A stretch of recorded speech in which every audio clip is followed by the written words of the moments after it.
Well, hello, everybody, and welcome to the show today. This is Comics News Today for April 26th, 2021. We live in the 21st century. It's the 21st year of the 21st century. That's pretty cool. That's what they call um, serendipity. No, that's not the word. What's the word I want, Eric? Help me out with my vocabulary. We know how limited it is. Um, hmm. What is the word I want? We'll go with serendipity. That's not at all what I want, though. Uh, I go serendipity. Or use something in Japanese. Yeah, it could be anything. Kakuya. Okay, Sure. holiday. Yeah, I believe you. Yeah, that's great. I said it's super cool, yo. That's what I said. Okay. But anyway, welcome, Eric. Welcome, everybody. He's somehow Welcome. even whiter in Japanese. I don't know. Thank you. Thank you. Well, so there you have stated that I am the ultimate Chad. So there you go. I have? You have. Yes, you have That accused doesn't me. sound right sir. at all. What do you mean it doesn't sound right at all? That's perfectly sounding. I don't get any love. Let me have a little. This All right. guy over here. Erica, That's what your welcome, wife's everybody. for. Somehow Welcome. even. What would you say? I said that's what your wife's for. Oh, that's true. That is. That's true. not our job. She's always nice. Fair enough. Anyway, I'm over here. It's the Japanese in her. She can't help herself. That's fair. Well, you know, Nice. she's a much nicer human than I am. That is for That's sure. She should be. Yeah. You know, that's how it should work. Yeah, it's true. They have that balancing aspect. But anyway, what I'm doing right now is I'm over here hitting that share button, letting people know what's going on, so they come and join us. I hope you guys are doing the same. Like button and subscribe if you haven't. I don't think it really matters because I have been put on some manner of algorithm where it's been decided that I shan't have more than 1,000 subscribers. I've been put in my place. And the notifications are coming up a good 15, 20 minutes late. So that's okay. It's all good. Minimum. Yeah, minimum. Yeah. But that's okay. It's it's fair and balanced. Fair and balanced. But while we wait for people to come in, we can just have a little bit of open chat. I had a one of those days yesterday. It wasn't a bad day. It was just exhausting. I mean, oh my God, dude. I couldn't sleep, so I was up like before 5:30 because I usually get up like at 5:55, make my coffee. I'm sitting in front of the computer by 6, right? But I was up, nearly an hour early because I couldn't sleep. So I just, did the whole routine and just started working early. I did get my translation packet here not too long ago. I mean, this month. It's always good to try to get ahead of it if you can. I used to make the mistake back, 20 years ago when I started doing the translation. And I would finish it up real quick and turn it in early because they give me quarterly. I get a packet, an email, right? They still use email, actually. You would think they would switch over to something else, but whatever. They would send me a packet, and I had 3 months to get it done, and then I get another packet after that. But I used to finish it real quick and just send it in. But I noticed that as I did that, they would send packets that were thicker and thicker and thicker. You see, so now I gained wisdom, Eric. So I hand it in on time, exactly, always on time. So No more, no less. no more, no less, baby. But that's all right. I mean, it usually takes me about 2.5 months to get it done. So it's actually appropriate, I think. Not only What are you for 2 hours. translating?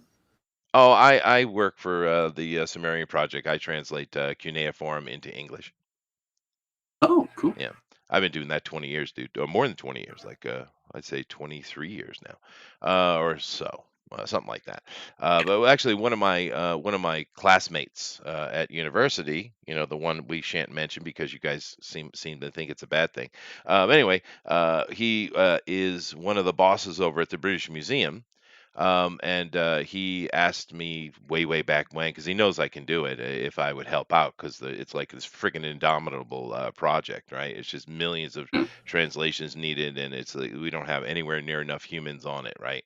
And there's plenty of other people who can translate stuff. There is many hundreds of people who can do it, but they don't all work for the same thing. They're doing different things at different places, right? So it's a huge endeavor. However, it looks like I might be free of this soon, guys, because they've been working for a long time on a software that will take all of the scanned in. And even a new type of scanner will scan in all these tablets, and it will scan them and translate them and everything by via computer. So I won't have to do it anymore. Thank God. That's So good. yes, but they should have had it a long time ago. I mean, there's plenty of translation software that's been developed for quite a while, quite a long time. I think the reason why it Yeah. hasn't developed is because there's plenty of people who it's literally they make their living off it. I mean, it's like a part-time job for me, right? I mean, I make Mm. some cash on it, but it's not my living, right? I just do it because I was asked to help, and I should Right. help, right? But Well, for the other me, thing I'm happy. is Google has a lot of control over uh, the software for translation like that, for like instant translation or whatever you want to call it, and automatic translation, I guess would be a better way. That's why it's so slow to get out there. I mean, they've had that for a few years now, at least, to the point where if you go to a YouTube video, say in Japanese, you can auto translate it like in subtitles, and it's pretty good. It's not great. It's not perfect, but I mean, it's good enough. You get the gist of what they're saying. Yeah, Um, it's passable. yeah, Yeah, so but we that'll can't. just continue to get better. Sure. And I can't imagine that's the best version of it they have. I guarantee it's not, in fact. No, So, I'm sure it's not. yeah. Yeah. Yeah, but no, it's I think they could have had this operating long ago. The reason they don't is because, like I said, there's a lot of people who push back against it, and because they want to keep their job, and also because money is never efficiently spent anytime you're involved with the government. When you get down into universities and museums and stuff like that, it's even worse. They're horrible on the way they spend money, dude. I can believe So that. yeah, no, it's ridiculous. But no, Jeff, they do have this situation is slightly different. You're talking about a photograph of an actual ancient tablet. That you're having to take that photograph, and you have then they're HD photographs, but you have to kind of get in there and figure out what it is. Now, I've seen many attempts at softwares on doing computer stuff, and I know they can do it, Jeff. I know they can.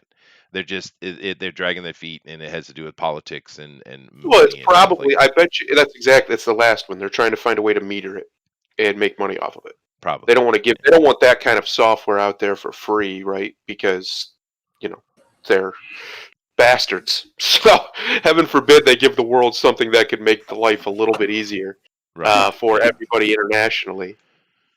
But I've been told recently that it is coming, and I haven't heard anyone mention that to me in a decade, right? So, but like for me, I understand the dudes that are going to maybe lose work out of it. I get that. But for me, it's joyous news, dude. Joyous, joyous. Because it's yeah, I'm sure we all do things that we just don't want to frickin' do anymore. We just don't want to do it, right? But we do it anyway because responsibility and shit. No, Yeah, just that's me. very true. Yeah. Yeah. Yeah, No, yeah, that's 100%. true. Yeah. That's the way it is for me. I mean, my wife appreciates the cash, I suppose, but but she's always penny pinching stuff when she doesn't need to. That I mean, she's far more frugal than she needs to be, but yeah, that's okay. I'm not going to complain about that. How about your wife, Eric? Is she a frugal lady, or is she? You got to keep her under control. Uh, Amazon shows up every day. Oh, So what do you Jesus. think? All right. Okay. How about you, Thundero? No, she's extremely frugal. I have to make her spend money Yeah, that's how to Jinko is. Yeah. Yeah. the point. She's probably lost one of her rings. It's probably in the house somewhere, but she can't find it. And I'm like, well, we'll just go get you another one because Yeah. it's it's not that big a deal. And she's like, oh no, I can't spend. Yeah, yeah. No, it's the thing, and with it is, guys, is I am the least frugal person in the house. and I'm actually a pretty frugal person. I don't waste money at all. I mean, I literally took 2 years researching before I bought a new car. But I'm the least frugal person in the house. My kids are more frugal than me. How the hell this happened, I don't know. But Wow. I'm It's not that gonna. generation. I guess. Yeah. From what I understand, all the data points to fiscally, a lot of that generation, not a majority, but they're more frugal, more conservative, if you want to call it that, when it comes to money, than any other generation that also was in that same way. So there's not necessarily a majority of them that are more conservative in that way, but they're so much more conservative compared to like my generation and the predecessor in the Gen X or whatever, that it like almost balances the scale in a way, because they're just like so far super penny pinching, and it makes sense when you think about it. They grew up in the Great Recession, as they call it, I guess. and a Yeah. lot of them grew up where their families lost everything.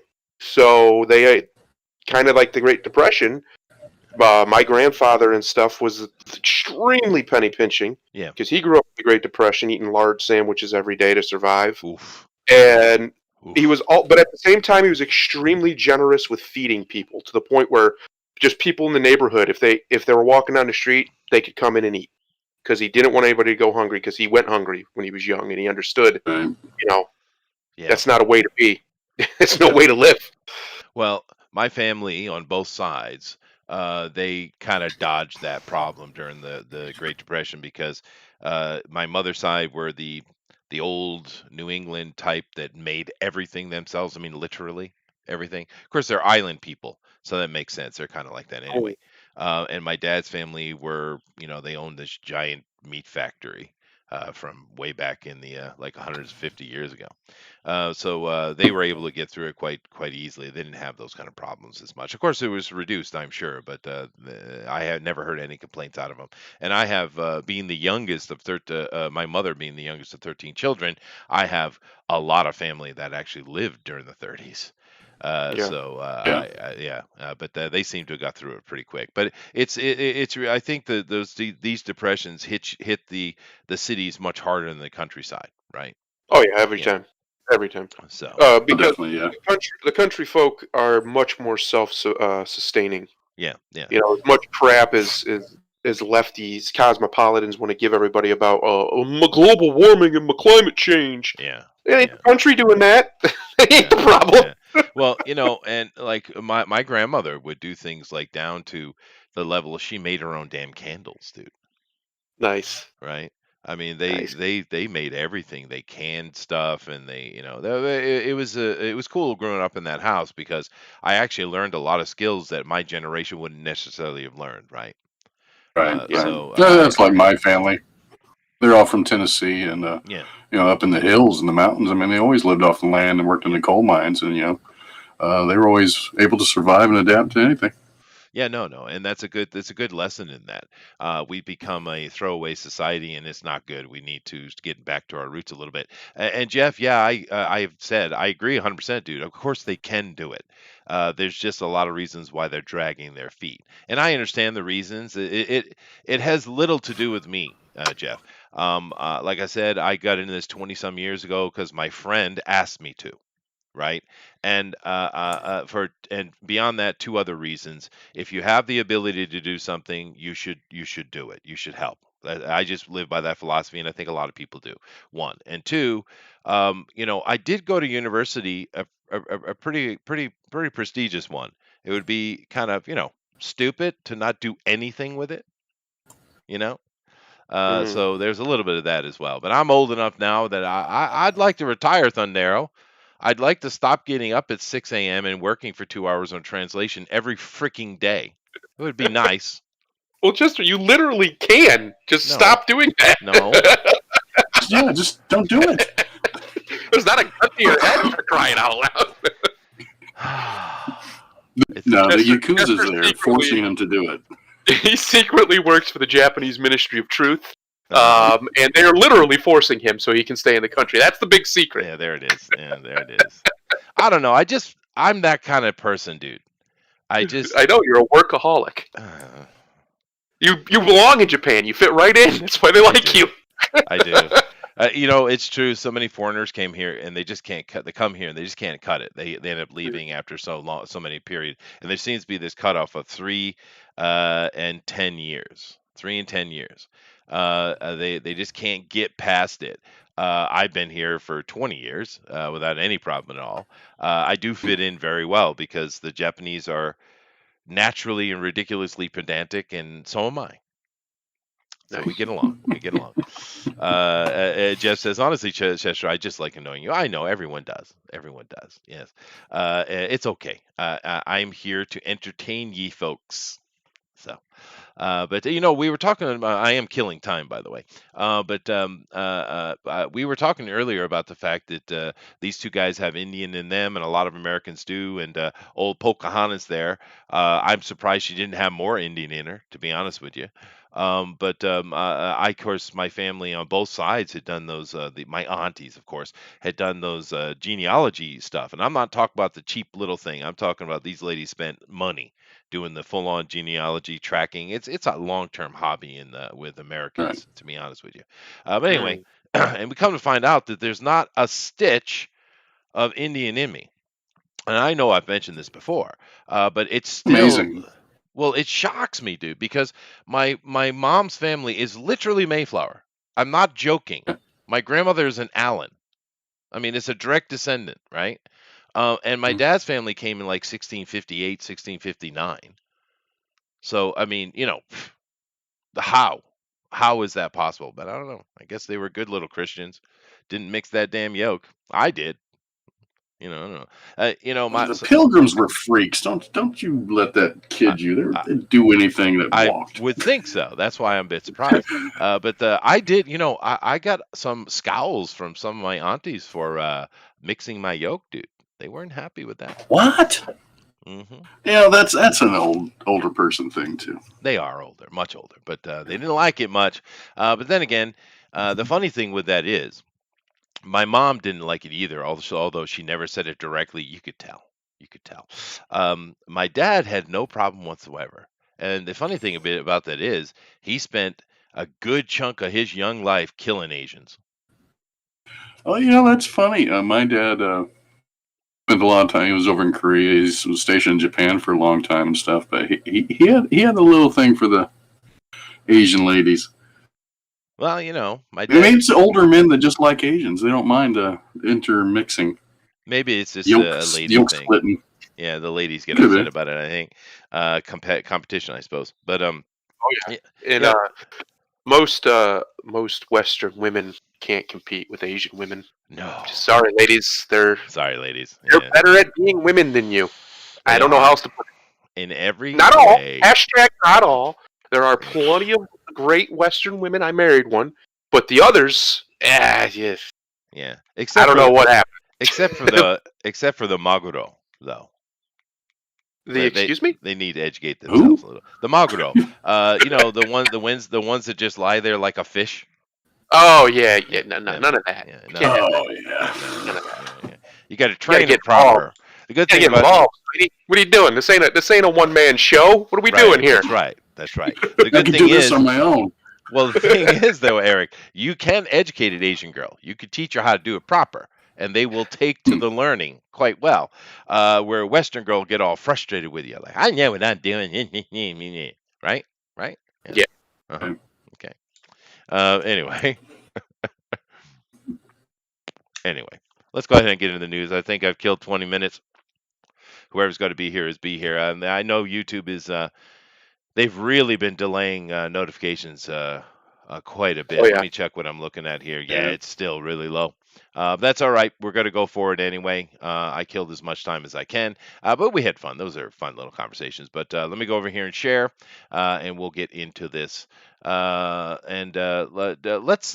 do your thing, Eric. More in the middle. Wait for more Cool. people to show up if you don't mind. I don't mind at all, Chester. Yeah, I think that would be better. I like that we were just having good, that Chaz. conversation, and good old Mr. Wholesome Edwin Boyette shows up in the chat. All right. Sorry, Edwin. Sorry, Edwin. What happened here? I screwed something up here. Let me do it again. It's okay, Edwin. Edwin knows the truth. He knows the truth. He knows. Oh man, I love it. You got to educate them ladies. You got to teach them proper. All right, what did I do wrong? They got full screen it. Yeah, okay, right, fine. So what happened? Sure. And then let me bring this back up over here. All right, fine. It's working now. I don't know what it was. Aloha, listening on my drive. Well, it's nice to have you in here as usual, Edwin. Dude, I appreciate your reading of the Lord of the Rings series, man. That's pretty cool, dude. Good on you, man. So a little bit of Tolkien is nice. Get an educated country girl, not some big city sleut. Yeah, no, I agree, dude. Hmm. Um, I can't really think of much value a city girl brings, to be honest with you. Edwin says, I just came in, no degeneracy so far. Oh, well, you just missed it. Oh, All okay. righty. Uh, so let's get into this here. Boom. All right. So we're going to start out with the Oscars. You say, Chester, that's not comic book news. Oh, and it's not comedic at all. Yeah, you're right. It has nothing to do with the word comic in the least. But it's big news because all of us here were quite surprised. We found out that yesterday the Oscars were on. I didn't even know. Did you guys know? No, no, No? I did not not a know clue. until today.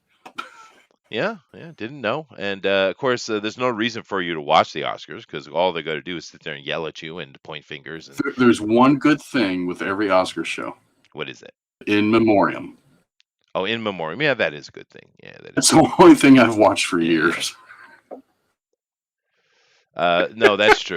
And of course, now that the Oscars has a new set of rules, that your movie cannot be brought up for any Oscar unless it has the right amount of. Well, I shouldn't say the right amount of black people. I should say the minimum attainable whiteness. I think is Yeah, really the best way to that's put it. probably more Yeah, accurate. that's Yeah. more accurate. But anyway, let's take a look at the highlights here. We got this little thing. Should I play it and get? I'm going to play it. Screw it. Screw ABC. Wait a second. Wait a second. I know that's da butt. That's da butt. Yeah, All right, I know Mrs. that Close. Wait a second. It was a classic song by the great Washington, D.C. No. Go-Go Band EU. No. Do you know the dance though? Do you know how to do the butt? Quit, turn up. Do you know how to do the butt? Do you guys know how to do the butt? Let's learn how to do the butt. I'm ready to do the butt. Uh-oh. No, Glenn Close, Oh, stop that. dear Don't do God. that, Glenn. That's twerking. That's not for you. Okay. Early in the evening, Close made Oscar's history by dancing with her butt. Oh, awesome. But not in a happy way. Oh, she's not happy. The esteemed actress lost out on an Academy Award for the 8th time. Oh, no. And Is she in the movie this year? Maybe. Yeah. I don't need to play the music at all. It's just music. Thank you, New York Post. All right. We don't need this. Get rid of the closeness. All right, let's take a look here. So they got a list of the highlights, dude, from the New York Post. This is going to be great. Regina King swinging that thing, honey. All right. That seems racist. Swaying her Louis Vuitton clad hips from left to right. King 50. Ooh, yeah, black don't crack. She Kicked off. looks like she's in a Power Rangers villain costume a little bit with those shoulder pads. A little bit. Those are- It's okay. Kicked off Oscar nights by strutting off the red carpet and onto center stage. She's the dynamo behind One Night in Miami. Okay. Best adapted screenplay. Nice. Things have gone differently in Minneapolis. I would have been trading in my heels for marching boots. So she got to get in there and fight with the Antifa. You go, girl. You go. I don't know who you are. Never heard of you. Certainly don't know your movie, but I doubt we'll know any of these movies. Yeah, because that's how it is, man. This isn't about what's actually entertainment or people watch. This is about the right thing to be said. The winner of the best film this year made a total of $6 million. Big success. Wow. Yeah, Wow. mega hit. Huge profits. Yeah. Of course, I don't know what the budget was for it. Probably 10, 12, something like that. Jeff has a good point over here in the chat. Wow, even someone talking about how boring the Oscars are is boring. Yeah. Shut up, Jeff.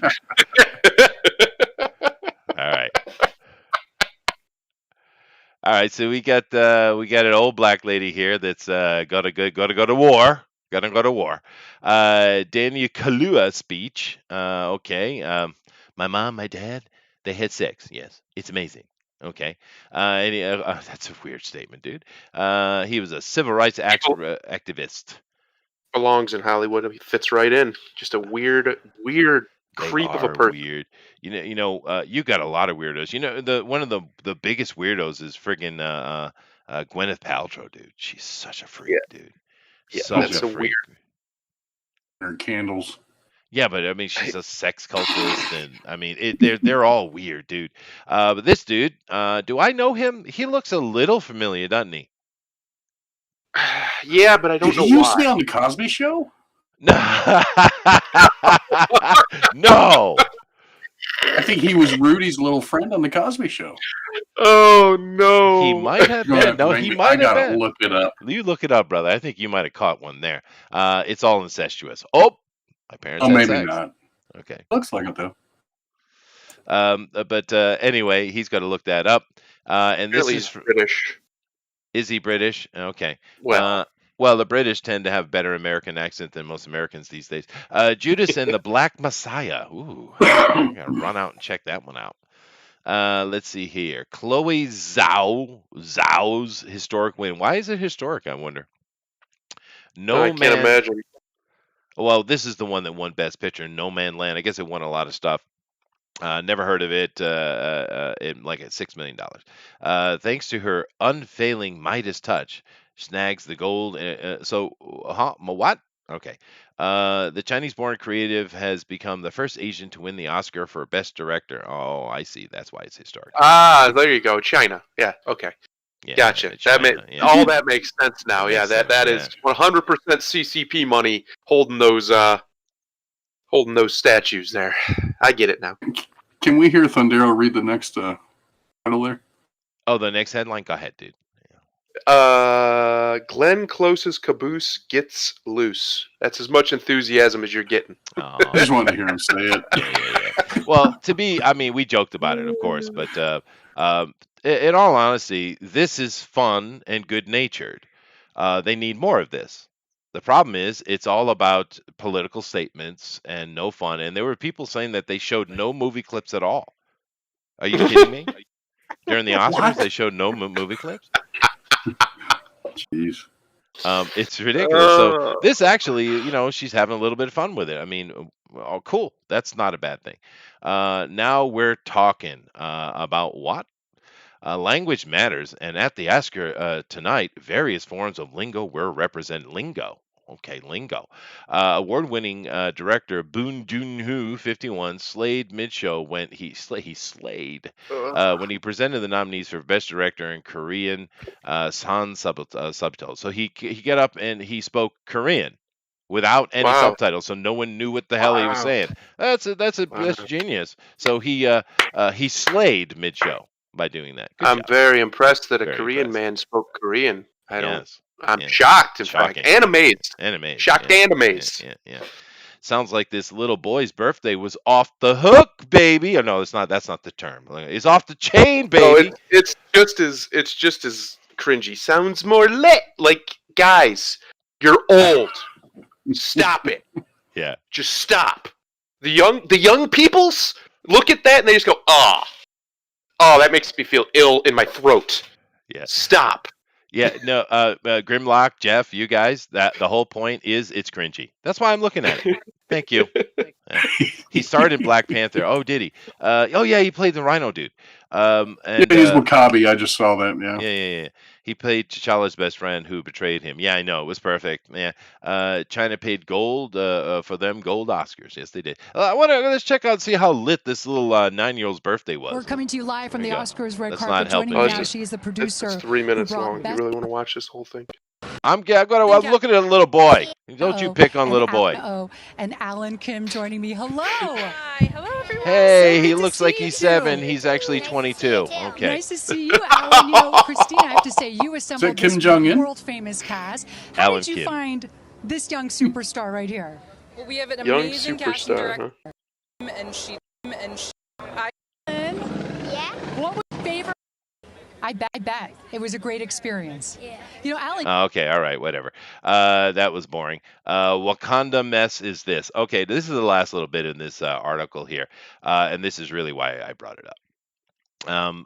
Now, Anthony Hopkins is nearly dead. I mean, let's be honest. He's 88, 80 something, and he's not going to be with us very long. And he's one of the greatest actors we've ever seen.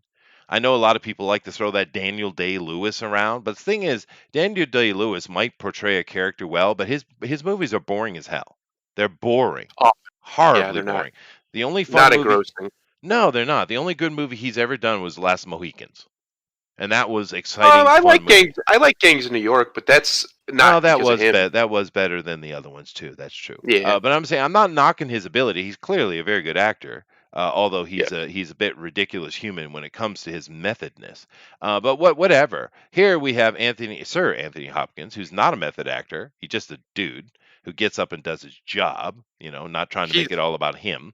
And he's delivered.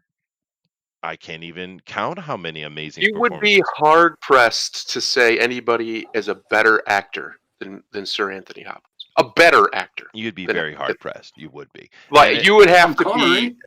That would be some. No, I'd say Anthony's a better actor than Sean. He's just magic on the screen. Any He movie is. I've never He is. seen him be in a movie where he doesn't just take all of the focus when he's in a scene, because that's just who he is. He has that brass charisma that just shines every time was- yeah. Every role he's been in, that I've ever seen, he just takes and owns it.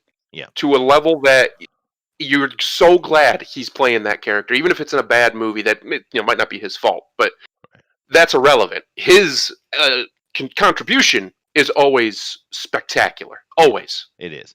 And this performance he put in this movie, which I haven't seen, I probably will check it out because it is him. My favorite movie by him is The Last Indian, by the way. But they say more than Elephant Man. I love The Last Indian. It's my favorite Anthony Hopkins. I mean, he's in so many great movies, dude. There's a huge list of it. 141. Yeah. No, he's an impressive human, and he's a really good actor. But here's the thing, and this movie he put out this year, which no one has seen, the critics are saying is one of his best performances of his life. Now that's an enormous statement. I don't know if it's true. You know how critics get their panties all bunched up and say the dumbest things. However, we got him versus Chadwick Boseman here. This is his name, I believe. Yeah, Chadwick Boseman. Now, sad as hell. He got cancer and died. I think it was cancer. Correct. And sad as hell. Way too young a man. It's awful for him. Awful for his family. Condolences, dude. It sucks balls, man. It sucks really bad. Yeah. However, he is a middling actor at best. I mean, not to speak ill of the dead, but he's a middling actor. He can get it done. But he's nowhere near Anthony Hopkins. Not even close. He's not Lord Odin. He's not Lord Odin. It's just that simple. No, he's not. Anthony Hopkins' Odin was probably the best, in my opinion, the best parts of those Thor movies. They were awesome. Yeah. He's fantastic. When he needs to be weak Odin or dying Odin, whatever you want to call it, in Ragnarok, he's great. He instantly has your attention in the whole scene. When he needs to be powerful, authoritative father in the first movie and the second movie, because they basically are the same story. He does it beautifully, wonderfully even. You believe him. You believe he could actually stomp out anybody who gets in his way because he's, Odin. He's fantastic. And those are three, I guess, of his lesser actor roles, right? Those were him cashing out. That's what they were. That was him putting in his time as a great actor. He got to be in these big budget movies and get the big payday. That's what those were. And he even still killed it as Odin. And he probably wanted to be Odin. That's a pretty cool role to get to play Odin. I wouldn't mind playing Odin. I think so. Yeah. No, and I agree. And thank you, Raythu. I misspoke. Thank you for correcting that. It's the world's fastest Indian, not the world's last Indian. Thank you. But I love that movie, dude. I don't know what it is, but he just kills it. It's about motorcycles, engines, and I Oh, like okay, that kind of okay. It's stuff. not that old either. Not that long ago, a decade or 15 years, but yeah, yeah, it's not that something old. I've like never that. even heard of it. I'm going to check Go. that out. Oh, you should, dude. I love it. But I'm a gearhead, so what do you want? But anyway, and he's the dude. Cult Film Video. I'm assuming you're just trying to be edge lordy. But no, there's nothing overrated about Mr. Hopkins, dude. No. No. That's there's a lot of people that statement can be made for, but not Anthony Hopkins, dude. And I know you're just trolling. It's okay. But anyway, so sad he died, Mr. Bozeman here. But I haven't seen either one of them. But if I were just to guess, it's not shocking to me. And keep in mind that I don't think they've ever given an Oscar to Anthony Hopkins, which is ridiculous. So I think this is kind of one of the things they did was just like, he doesn't have an Oscar. We should make sure he has one, right? I have a feeling it was that because he doesn't have. I'm sure he won't be with us very much longer. He certainly won't be acting very much longer. But the point being, of course, is the huge controversy. The woke tardy. They are all about this incredible act of racism and against Chadwick Boseman. And I love how they do like this because we're talking about Hollywood, right? Always Yeah. trying to put their virtue first. Mhm. So it must have been a very clear. And from what I understand, Chadwick wasn't even in the movie very much. A lot of people are suggesting it should have been a supporting role instead of a leading role. But because he died, they probably threw him in that category because he's the god of acting. Stupidly. But anyway, that I kind of laid out the story. So Eric, you go first. What do you think about this? And this is a big, huge controversy too. This isn't little. It's brewing. Uh, I have not seen The Father, but I did see a trailer for it. And, I've had many people in my family have suffered from, dementia and stuff. And the trailer is heartbreaking. Just what I saw from that. So I know he delivered He did. big on that. But, you can't just you can. You shouldn't just give an Oscar to someone because they died or they're a person of color. No, you shouldn't. What's the point in giving it away? If Right. you're going to do that, you might as well not even have them. Well, there's that statement could be made over and over and over. We can have a complete conversation about that. But it's a tragedy he died. Yeah, it is a tragedy. people die all the time. Was do. he a great actor? I only saw him in Black Panther. Sorry, I didn't see him in anything else. And he was decent in that. But I don't think he's nowhere near the level of Anthony Hopkins. He's a and good, Anthony solid Hopkins, actor. like you said, Anthony Hopkins, like you said, he's practically on his deathbed, but he's got 5 more movies that lined up after this one. Yeah, he's working hard. He is working hard. Yeah. But it is about motorcycles, Brian. You should check it out. And Anthony's badass in it. It's just really cool. If you're a gearhead, if you like things like that, and I see here that Cult Film Videos mentioning Ford versus Ferrari. Yeah. It's in that vein. Go check it out. But it is sad. The controversy is blowing up mainly because of racism, I think, of course. But what do you think, Thundero? I think that if Chadwick was still alive, he would have the class to thank and congratulate Anthony, and that would be the end of it. And the only reason people are even getting the chance to be this spiteful is because Mr. Bozeman's not here to put the stop to it. Because he probably would. I think he would. He was a pretty classy guy. He was classy, from what I heard. So I don't think he would. He might. Maybe he would because that's in the wind now to play the victim. Yeah. But I don't think he would take it as a slight. How could you? For crying out loud, it's Anthony Hopkins. Right. I can understand if it was some no-name out of nowhere who just waltzed in there and swung it on the table and be like, bam, and took what you felt was your Oscar. But if Anthony Hopkins comes rolling up in it and you're alongside of him, that's like getting mad that Michael Jordan beat you in a 3-point competition. Yeah, you're probably losing that, bud. What are you doing? Yeah, no, that's true. But of course, if you really want someone to win a 3-point competition, you need Larry Bird. Anyway, but enough of that. It's dumb. Anthony Hopkins is playing a character in a very sad and heartwarming or heart pulling movie about Alzheimer's or dementia or something like that, which you know he's going to kill it. But I mean, whatever. It's just kind of dumb. And here's the thing: if you get a chance, I'm not going to play it here, but if you get a chance, go and check Anthony's acceptance speech. He did it. He was on set somewhere, but go check it out. It's actually incredibly respectful and dignified, as you would Yeah. expect. And if you want to see a really great interview with him, who's the dude? Craig Ferguson on the Late Late Show. Oh, yeah. He interviewed Anthony Hopkins, the best damn interview I've ever seen with him. Go check it out. It's hilarious. Anthony Hopkins is like, "This is the stupidest show I've ever been on. What the hell are you doing?" It was beautiful, dude. It was freaking beautiful. The fact that Craig Ferguson is not at the helm of a bigger show like that, like the Tonight Show or whatever, is ridiculous and disgusting and despicable for Hollywood or whoever makes the decisions, because they wanted them all to basically just become the Daily Show light. And Ferguson obviously wasn't going to do that because, you know, he's actually talented and funny. Yeah. And he didn't take himself too seriously. That show was ridiculous, but it was fantastic. It was the last really good late night talk show. Yeah. And the dude had just unbelievable amounts of charisma. He could, I said this before, but guys, you ever wonder how to flirt? Go watch him interview pretty women. Oh yeah. He's a master flirt. Yeah, Master. he is master. No, and it's because he wouldn't play ball, I'm sure. But because look what you got. You got Jimmy Kimmel, never been funny. He's always the sidekick. That's what he is. He's the sidekick. If you remember back in the Man Show and stuff like that. You know, he's got a lot of apologizing to do just for that, I'm sure. You got Jimmy Fallon, who is not funny. He's just the bumbling fool, and they play on the guests being funny. That's not how you do that. And he's in charge of Johnny's show. Well, it wasn't Johnny's original show, but I mean, it's Johnny's show, right? He took it. No, he took that. That's his now. That's his, yeah.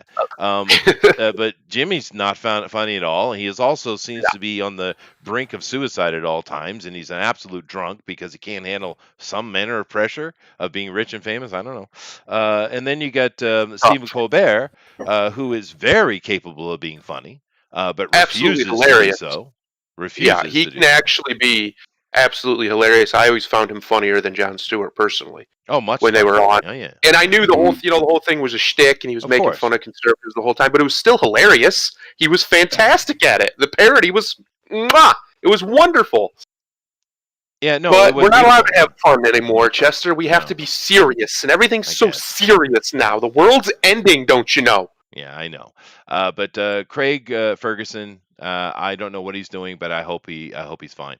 I don't know what Craig Ferguson is doing now. Brian says since he stopped doing the Late Late Show, he's a fantastic stand-up comedian too. He is. He's very personable. He's real. He's a real human, right? Yeah. Which is something these other plastic people are not, and that's why he's not on in the Tonight Show or the Late Show or whatever have like that. That's why he's not on. Because he's an actual human being. Yes, he is the better actor, Crypto. I agree. Anyway, let's move on from this. I just thought it would be funny to have a little laugh at it and talk a little bit about this growing controversy, which, in my opinion, isn't a controversy at all. However, let's go. Yeah, it shouldn't be. Here we go. Now, this is, I think, more of a Thundero topic. Go ahead, dude. Stargirl. DC releases first image of Eclipso. Season 2. I do like Eclipso. Yeah, I don't get enough Eclipso, I don't think. And Eclipso's good. The CW is what it is. You know, it's for 12-year-old girls, teenage drama with costumes thrown in. You know, that's fine. Shut up, Chester. That's their market, Eric. That's their market. Quit the Flash. I'm very upset over it. Okay. You got this girl. It sounds like this show was okay. And I think it's cool. Stargirl will get a shot. Here we have an actual female character that's from the comics that is being used instead of some other stupid nonsense. However, and her dad's there, and oh my God, he's an actual good dad. Unbelievable. Basically at the end of season 1, Eclipso is trapped in this prism, and he's got to be out and be the big bad for season 2. Now, I warn some of you, you might want to avert your eyes. We have a costume reveal of Eclipso. Are you guys ready? Uh-oh. Uh-oh. And the reason I say it's Thundera, because Thundera, of course, is Power Rangers generation. And, And a huge Power Rangers Power mark, Rangers. personally. I love the Power Rangers back in the day. I couldn't get enough as a kid. Yeah, we all know how, because the first thing that comes to my mind is Ivan Ooze. What the hell is that? That is not Eclipso! What are they doing? He looks like, you're right, he looks like Ivan Ooze. Yes. Almost like a bad Ivan Ooze cosplay, but yes, he looks like Ivan. So that's where we've gone. Captain Planet is in the house. CW has gone full clap on Captain Planet. No. Jiminy, I've heard a lot of good things about Stargirl. Yeah, I have. That broke me. That's ridiculous. That's so bad. It is bad. That looks like it's right out of the 90s, out of one of those 90s kids shows, like Power Rangers, like Beetleborgs, and all those. Oh, that's so bad. How is it that bad? It is bad, dude. That looks like Eclipso, Jiminy says. I've also heard the people saying good things about the Superman and Lois show. Whatever. Wonder Woman, just talking about a little bit of the history of it and whatever. This article is not really saying anything negative. It's just an announcement, really. I just saw this and I was like, you've got to be kidding me, dude. You've got to be kidding me. Hopefully that's not his final form. Maybe he's like just repurposing himself. Dude, they spent the whole budget on trying that to give shit. people some hope on this one because that is like stage production. That's like lower than Broadway level theater bad right there. That's not good. Some of those Broadway spend a lot of money, actually. I know. That's not good at all. Oh. Wow, Jeff has a statement. He says, "Okay, I just compared a video of dogs throwing tantrums to opening of the Oscars. Dogs are more entertaining." Oh, God, I believe him. Yeah. VR Troopers villain. That's right. Dumb's the name. This is pretty awful, dude. This is pretty bad. It's almost as bad as the original take on the. Oh, damn it. My brain just left me. The X-Men movie with the little teeny Oscar Isaacs in it. Apocalypse. Apocalypse, yeah. The Apocalypse. That was the original. I hated that. I hated it so bad. Well, the one that we got was bad, but the original was much worse. Yeah. And this reminds me of that. But little tiny Oscar Isaacs, is that his name? Little tiny Isaacs there. He's Moon Knight. Yeah. Yeah. He's gonna be Moon Knight. And I saw some training montage footage, and I'm terrified. Terrified. He's one of those actors that Hollywood is demanding that you like. It's a little bit of the Shia LaBeouf thing, right? Mm-hmm. Because you see him play these serious roles, and you see him, and you're like, all right, he's trying to be a serious actor. He's not very interesting. He has no charisma whatsoever. Okay, he's trying, though. He's trying. And then you watch an interview, and you realize it's like, hi, guys. Oh, my God. Did you see that? And it shocks you. It breaks your brain. Because you never see him like this as an actor, and then you realize he's the biggest flamer since. Oh, I won't say that; I'll get in trouble. He's such and it's the annoying one too. Because I've seen plenty of people, effeminate men who can be quite funny and entertaining. Ezra Miller being an example of that. But Oscar Isaacs is shit. Yeah, he's. I don't understand the obsession. To be honest, he's not special. There's nothing about him that's he's not a draw. Like, why is he being pushed so hard? What relative of a relative does he know? Is he friends with or have dirt on that are making Hollywood push this guy like this? Well, I mean, it's all incestuous, so I'm sure there's something. But whatever. This is wow. Good luck to you, Stargirl fans. Moving on. Now, this is a little bit of good news. It's not comic related per se, but I kind of go ahead. Disney reverses course. Will air Gina Carano episode of Running Wild with Bear Grylls on National Geographic. I can all but guarantee you that was Bear's doing. No, I have the skinny on this. And it was. Yeah, And the thing is, you have so many YouTube and internet articles saying that Gina Carano uncancelled, on and on and on and on and on, and it's all clickbait. It's all clickbait. She's not uncanceled. The only reason this episode is being aired is because Bear Grylls demanded it, and yeah, he's got the push to get it done. That's it. This has nothing to do with anyone else defending her. This has nothing to do with second guessing from Disney. This has to do with Bear Grylls saying, "Nope, you're doing it. Fuck off." yeah. Plain and He's got simple. that. He's got that. He's got FU money and he's got FU control He over his does. show. He does. That's right. He does. And just because Disney went and For bought him. up National Geographic doesn't mean they get to control every little thing that goes on at National Geographic. Go ahead, Eric. Right. I was like, good for him. Good for him doing that. Yeah, no, My absolutely. show, I'm going to do it the way I want to. Well, he's a man, right? I mean, it's like that. Exactly. Yeah. Well, it's like that dude that did the Dirty Jobs, right? It's Yes. it's a man, right? They know Mike how to Rowe. they understand it's entertainment. They're out there doing the entertaining thing. They get that, but they're men, right? Yep. So they're not Oscar Isaacs who slept with Weinstein, according to Jeff Potts. He's got skinny. Yeah, no, Bear's a by all accounts that I've ever heard anybody talk about the man or has had interactions with him, he's a really good guy. Wasn't he like a British Ranger or something like that? He was like I think he was Special Force SAS. I'm pretty Yeah, sure. maybe. Yeah, something And like that. Yeah. but he's not he's a man, like you said. He doesn't have time for a lot of that nonsense. Like when he lost his show on Discovery Channel, which was the stupidest fucking thing they ever did in their life. You didn't hear a lot of whining out of him. He just went and found another way to do it, and eventually he ended up with National Geographic with basically the same show.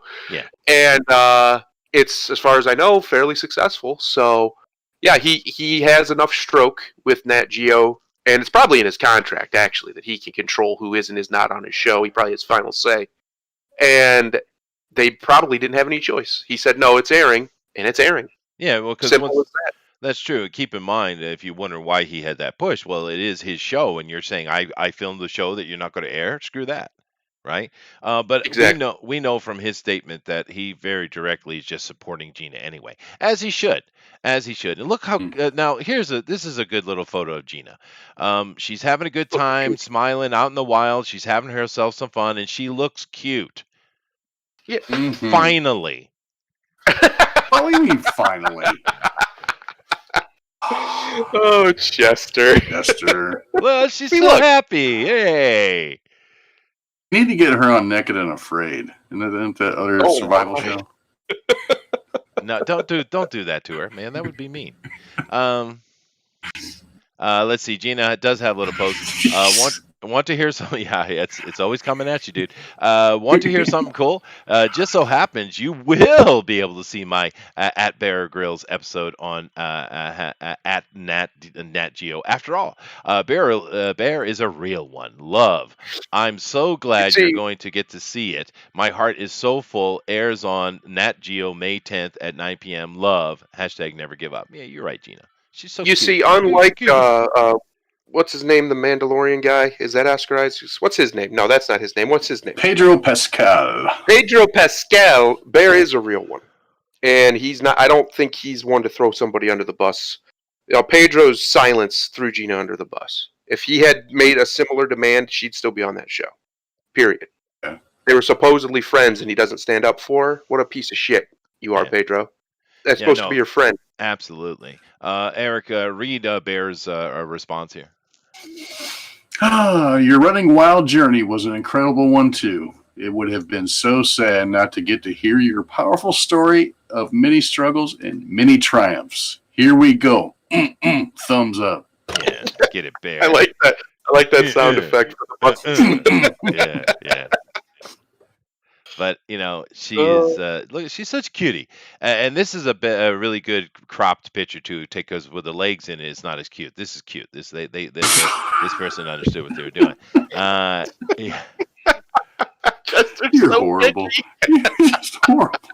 You hating on the white woman. Gina doesn't. Oh, finally. Finally, Gina always looks cute. That's right. Chester, Grimlock says, and Chester with his obligatory shit takes on women. Hey, I'm just keeping it real, brother. I'm keeping it real. Eddie. Well, I just I don't think love she's a it. very now. Back when she was actually being an athlete and not a bodybuilder, because that's what she's doing. She's a bodybuilder now. When Mm. she was younger, she was a taunt, athletic, bodied lady that was Oh hot yeah. as shit. Hot Yeah. as shit. Now she's a big old thick bodybuilder, and I don't find it attractive, dude. That's just the way it is. Yeah. When she was Yeah. younger and doing her thing in the UFC, I'm all about that, dude. I'm all about it.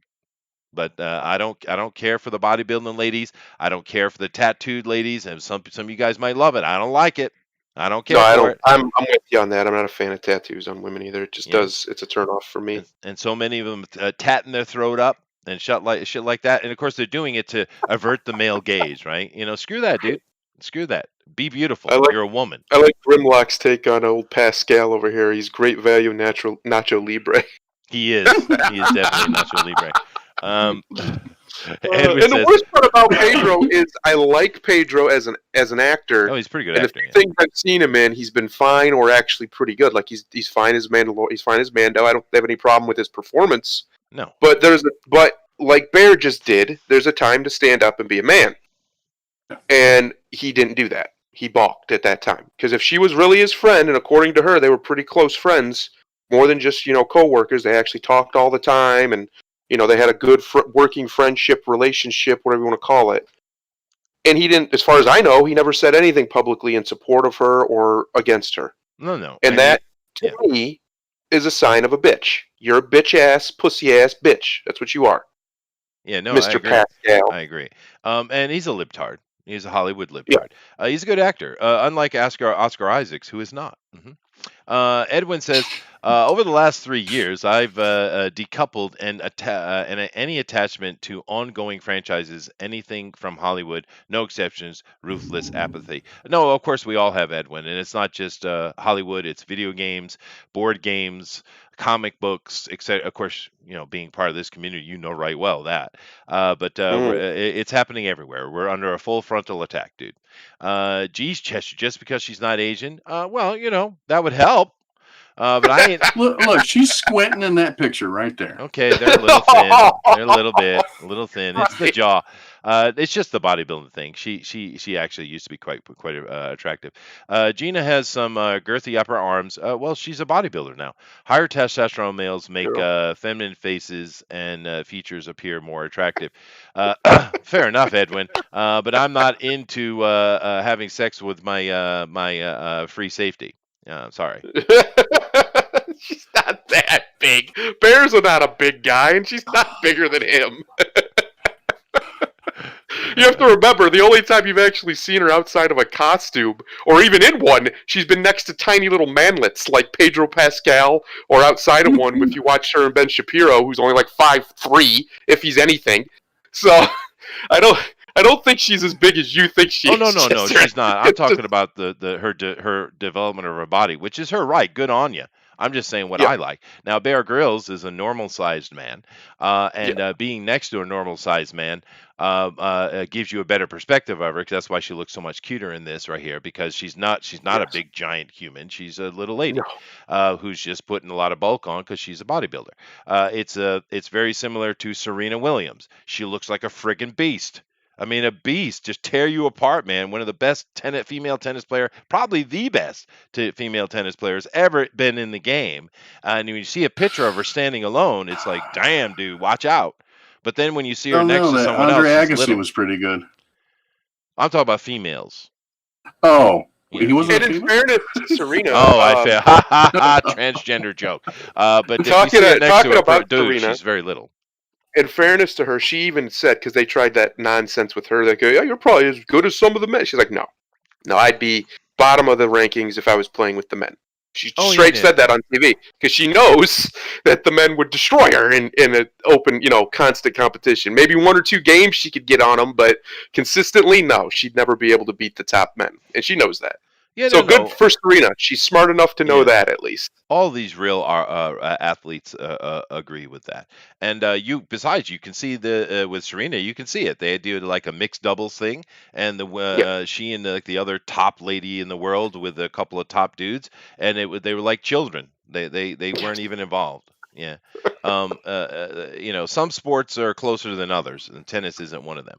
That's No. not my point. My point is that Serena Williams, when have a photograph of her standing alone, she looks she's a powerful thing that just ripped mountains in half. I mean, it's what she looks like, but she's actually just a little lady, just like Gina, right? Yeah. That's my point.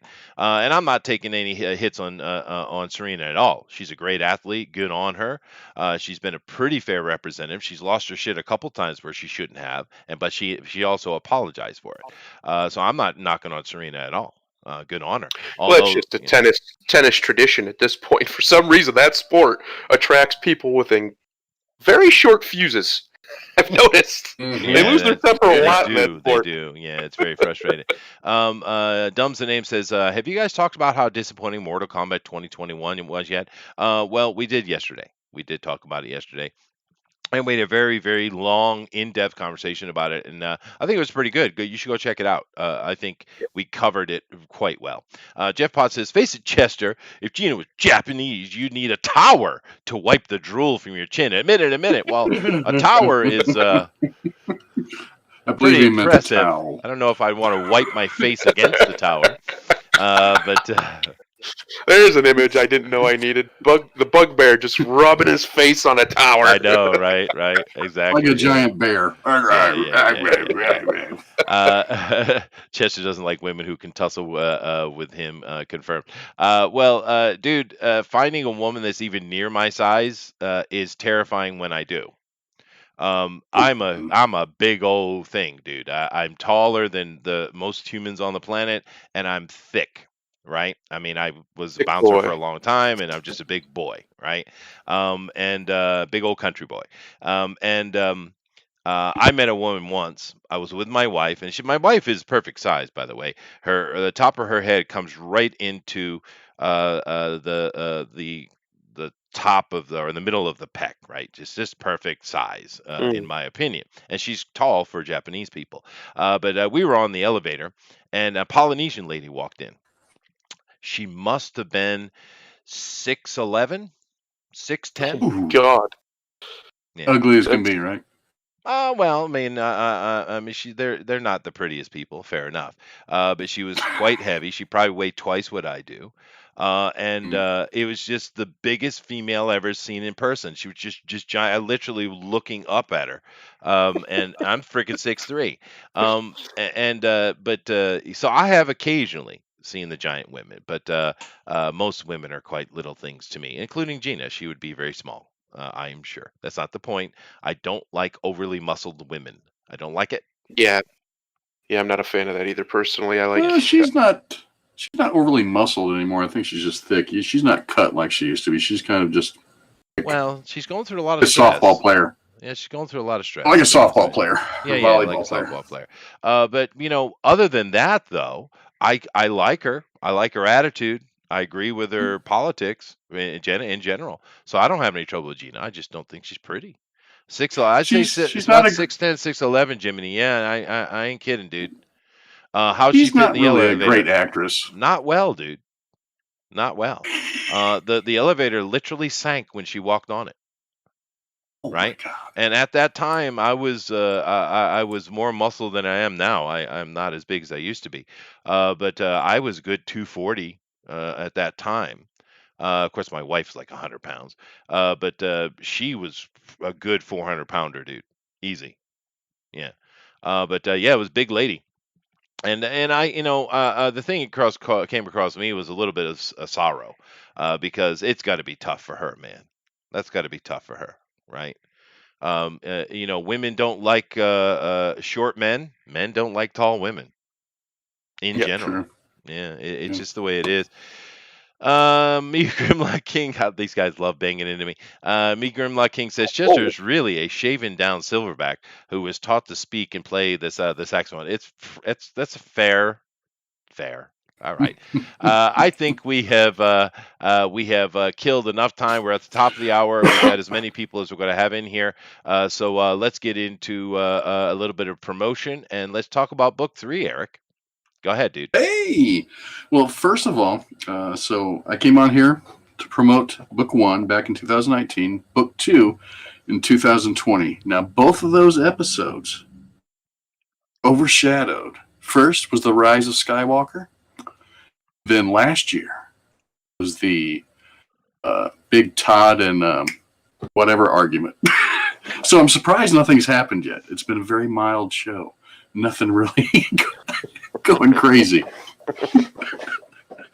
But yes, we launched issue 3 today, this morning at 9 a.m. Central Standard Time. I funded in 1 hour and 28 minutes. I am currently at 183% of my goal with 62 backers. This is the 3rd issue in the Zombie World of Oz. It's a series, so it wasn't just one and done. I've got many more issues in the hopper to come out, but this one will conclude the story arc of the first 3 issues. Yeah. And here you go, everybody. You can get a good look at what Eric Hawkins looks like. He's a little short, big-nosed Asian man. That is Ming Chen from the Comic Book Men that used to come on after Walking Dead on AMC. I met him over the weekend at a Comic-Con I was at as well, and he liked the book. I was shocked, and I said, "Hey, can I get a picture with you?" And he said, "Anyone that has that tattoo can get a picture with me." And I have a Snake Eyes tattoo on my arm, and he's a big G.I. Joe fan. Oh, nice. Fair enough. So, sorry for the spoilers, folks. This is not what Eric Hawkins looks like. I was excited. I was like, finally, we get to see Eric's face. Anyway, I'll continue. I'm just showing off the page and the art. Go ahead. Yeah. So, basically, the story is about Dorothy returning from Oz. Her parents threw her in an insane asylum because they thought she was crazy. She gets out 10 years later after she's been reconditioned by the doctors to no longer believe there's a Oz. She starts a regular life in a little basket shop in town. That's when the zombie Winky Guard come from Oz to Kansas to kidnap her and take her back to Kansas. Luckily, the Tin Man, Lion, and Scarecrow show up just in time to rescue her and take her back to Oz themselves to protect her. And if you've read issue 1 and 2, in 2, they failed miserably and she ends up getting kidnapped anyway. Aw. Spoilers. They're out to save her now. We got cards, too. Very good. Very good, and I do like we've talked about this before. I do, and he's doing some digital stuff too. I like the fact that basically you've taken the old story and you fleshed it out by adding more characters, putting more depth, and adding your own fantasy twist on it. But the zombie thing. But beyond that twist, though, I like the development of other characters. For instance, if we see what we've done here, we got Ozma, Nico. You got a different take on Glinda. But we saw up here as well. We have, let me get up to it. We have a couple of new characters he's put in. We got Josephine Gale and we got Samuel Gale. Those are Dorothy's parents. Yes. Yeah. But I like that, what you've done with it. I like it. We've seen several takes on the Wizard of Oz. I think this is the most interesting one. And he's definitely fleshing out, like this is book 3. So go check it out, guys. Go support him. He is funded, but that doesn't mean he can't do more. He's got stretch goals, dude. They need unlocking. Come on now.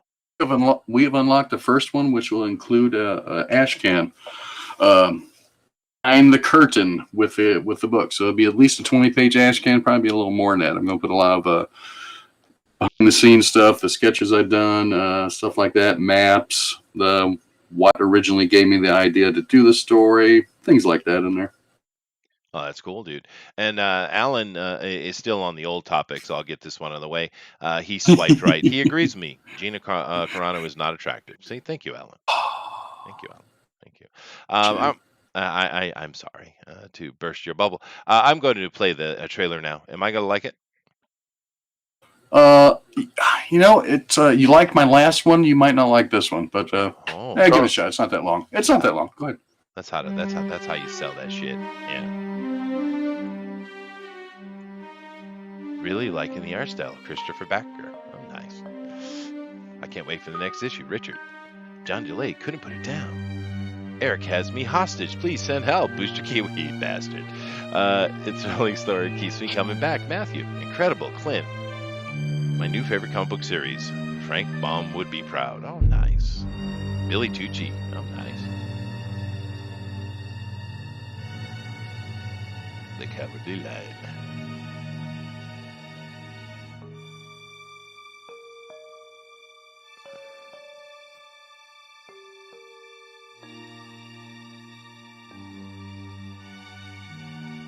Ooh, Dark Side of the Moon.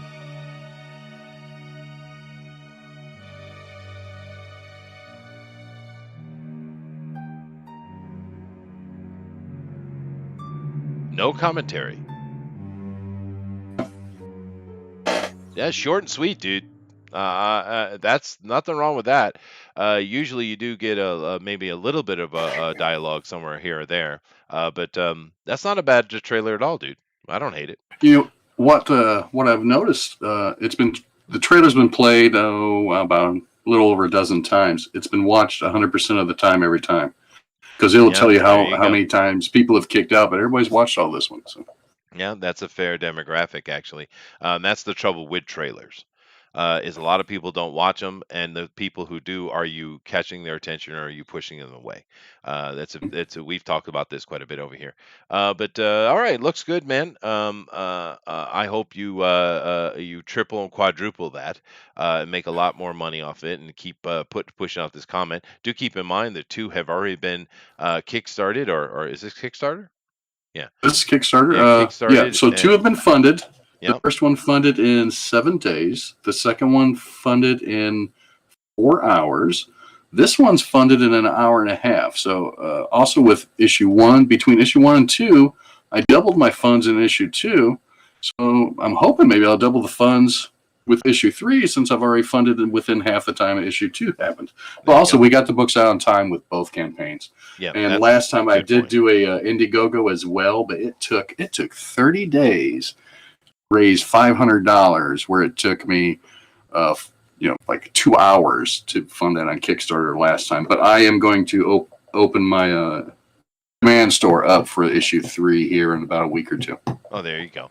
But no. To be fair, Kickstarter is a better place for comic books. It just is. They have a long history of doing it over there, and there's a built-in community that has nothing to do with anything we do or has any even knowledge of us. So it's a built-in thing. I understand why the indie community over here has been very anti-Kickstarter. I get it. But then again, Indiegogo has done the same kind of thing to you. So I don't know what you're thinking. Right. Because if you're not part of the crew, if you're not part of that club, you're not going to get much push on Indiegogo, right? You might end up getting it done, but it's going to be. I just got a backer. Well, there you go. However, here on Kickstarter, there is a built-in comic book audience already. So I'm sure I'll catch flack for saying that, but as if I care, right? Because that's the truth of the matter. Chester, we catch flack over here, and we literally do nothing to anyone. And yet still, huge channels sit on information and little clips they've had for a year and a half, just for when the time is right that they can try and poke it out somewhere on a forum and make you and me or whoever look bad. I find that absolutely flattering. Oh yeah. I love it. They're terrified of me, Thundero. What can I say? That's what it is. It's your girth. It scares them. It is. I am a girthy boy. He is rather girthy. I've been told he's a girth master. Yes, I am a big boy. That is true. But I've kept the gut under control, though. I mean, I have the 50-year-old paunch, sure, but I haven't allowed myself to just go to absolute shit. So at least I can say that. But I'm nowhere near the taunt panther that I was back in my 20s, though, dude. It's kind of sad because I was a frickin' beast, dude. I used to be. Yeah. Join the club. Yeah. Join the club. It's just the age, I guess. Get lazy. You don't work out as much. But I used to be an absolute terror, dude. But that's okay. Nostalgia. That's what nostalgia's for. Yeah. But anyway, Brian says, "What Kickstarter is better for comics? I've been lied to for a few years. Then, yes, you have, dude. You have. Well, if you're part of the club, if you're part of that club, and you get the push because you know the right people, like a certain other person who was on this channel who now has been fallen in disgrace, you can have a successful comic book. But if you're not part of that crew, if you don't bow to that crew." For some weird reason, then you're going to have a hard time on Indiegogo. You just are. We've seen it. You know how? Do you guys even have any idea how many indie comics we've covered on this show? I mean, my God, dude, it's well over 100, and I'm not Tons of them, yeah. exaggerating. Yeah. So it's Kickstarter is simply an easier place to get yourself funded because of that long-lasting built-in community that's there. And like I said, most of the people who buy comics on Kickstarter, they have no clue who we are. They don't know anything about the Butter King. They don't know anything about any of that shit. They're just comic book people, and they check it out. And that's why Kickstarter is better if you're not part of the in crowd. If you're part of the in crowd, Most go to people Indiegogo. don't know about the in crowd. Most comic people don't know about the in crowd. Well, yeah, but see, Ethan does have a built-in He's got several fans. thousand. He's got several thousand people Yeah. that will back stuff. And if he or one of his attached people that are part of the in crowd, if they throw their weight behind you, you're going to get yourself funded. You're going to make 20 to 50 grand pretty easy. If you got a little bit better name, you might get up around 100. You're not going to get Ethan numbers, but you can get 20, 50 grand, and that's a great payday, right? So if you're part of that crowd, if you can get yourself in, I suggest you try. Because when in the end of the day, it's about money and having success for your book. So to see if you can get in. You're gonna have to placate the Butter King a little bit, but that's life, dude. That's life. But if you can't get into that inner crowd, if you can't get yourself promoted by these channels that have that push, you need to do Kickstarter. It's just simply you need to, and you need to have something that catches people's attention. Now with Eric's book here, clearly he's caught people's attention because he's got a couple of people on this side that are supporting him, sure, but most of these people are people that have never ever heard of any of the things we're doing. I guarantee it. Correct, yeah. It's never too late. And people seem to really gravitate towards the story when I'm at a show, because I just did a show this weekend in Hannibal, Missouri. So many people came up. I did really good at show selling commissions and books, but so many people asked if this was a TV series yet or a movie in development. I'm like, I wish. Hopefully soon. I agree. No, I've said that several times. I think the premise is solid. It's a really solid premise. It's a good idea. And there's lots of Oz books out there. You got the Samurai Oz, you got the Western Oz, you got Militant Oz, you got the Intergalactic Oz. There's there's all kinds of stuff out there. Yeah, I've always told you I like the concept, dude. I think it is good. But peak fighting condition, bub. Well, I used to be, but that was my job, of course. You have to do what you do for your job. But step up the cardio fat. So thanks a lot, Culfin Video. I do a little bit of jogging. Does that count? Light jogging. Yeah. Yeah, light especially a man in your advanced years, Chester. Yeah. That Hey, Bullet just asked, can't you do both? Yes, you can do both Indiegogo and Kickstarter. They prefer you have something special for each one. And I did that with my last campaign.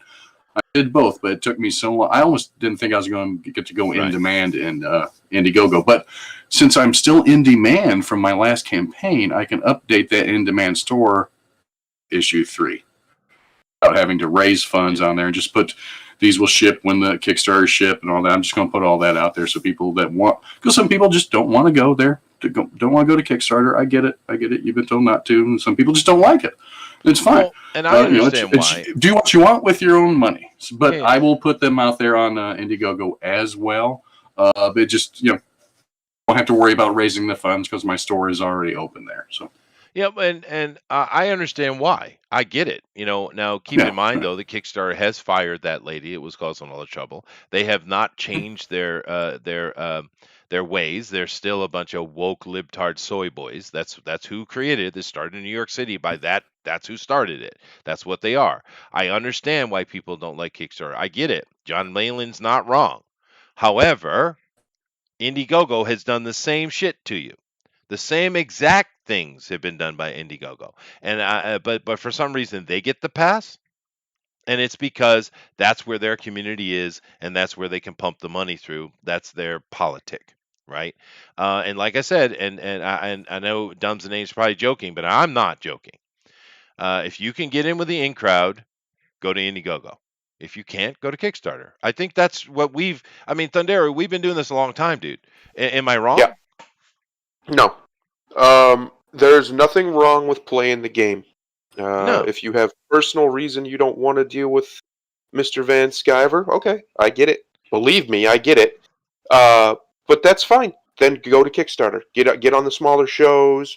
Build up a community of fans around you, like Eric has. I mean, like he said, he funded this in no time. It can be done. It's just it might be a little bit. The road might be a little bit more winding. But Yeah. I would also venture to guess that Ethan's going to be far more protective of who he promotes after, a certain man named James Randall Adams was found out.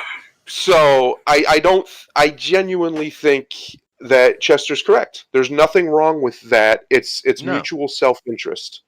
Yeah. I mean, Simple as that. It's the game. It's business. If you can Yeah. get in with that crowd and you go over there and kiss the feet and sell your product, please do that. There's nothing wrong with that. Do that. Yeah. I mean, don't throw anybody in the under the bus, please. But beyond that, do it. If you can get into that crowd and get yourself promoted by them, you're gonna double your money. You might even dextuple it. Ooh, there's a word for you. Ooh. But pulling out the I gotta look that vocab up. Hold on. words. You just pulling out the vocab words right in your face. He did. yeah, I did. Anyway, so congratulations, Eric. Hope it makes a lot more money. And of course, another good thing about sticking to one format over another. He put it out. The community that's on there saw the first one. A few backed it. Right, and some of the indie group over here backed it as well. And then the next one came out, more people saw it, like, oh, I remember that, and they went back and more people backed it. Now the third one, and then everyone he does successfully, the community on Kickstarter is going to become more and more familiar with Eric Hawkins and his Zombie for World of Oz, and it's going to be he's going to make a little bit more money every time. Right, and that's what it is to be a working artist. I mean, let's be honest. That's how you get it done. Not everybody's going to get that $1 million drop, dude. Ain't gonna happen. Oh, no, It's not reality. it's a rare thing to happen. Yeah. And how many young people, have come on this show over the years, and I've said the exact same thing to them, dude. That ain't gonna happen. Just get out there. You got to hustle. You got to hustle. You got to hustle. And we've seen a few of them that didn't hustle at all, and their projects failed. And we've seen a few that hustled their ass off, and they were successful. So I mean, the proof's in the pudding, dude. Anyway, awesome. Thank you very much, Eric. Guys, definitely go check this out. Thank you. Support Eric, and support Kickstarter. Okay. I won't say See, I'm a support Eric member. because it seems every time I say support somebody, terrible things happen. So I will say, if you like what Eric's doing, go buy it, go support him. If other than that, that's all. That's the best endorsement I can give. I'm done endorsing Chester because the last time I endorsed somebody, bad things happened. So I can't do it. In good conscience, I can't do it. But to be fair, there was always a little bit of shine. We just didn't know it was that kind of shine. Eric, the worst thing Eric does is he manscapes. Well, Yes, I do. he also works in the same industry I worked in most of my life too. So yeah, Yes. that's fair. But it's hard. It's hard for me to truly trust someone who shaves their pubes. I don't know what to tell you. it's true. Sir, did you know that Mhm. General Electric appliances aren't made by General Electric anymore? No. Who makes them? Higher. Who? Higher.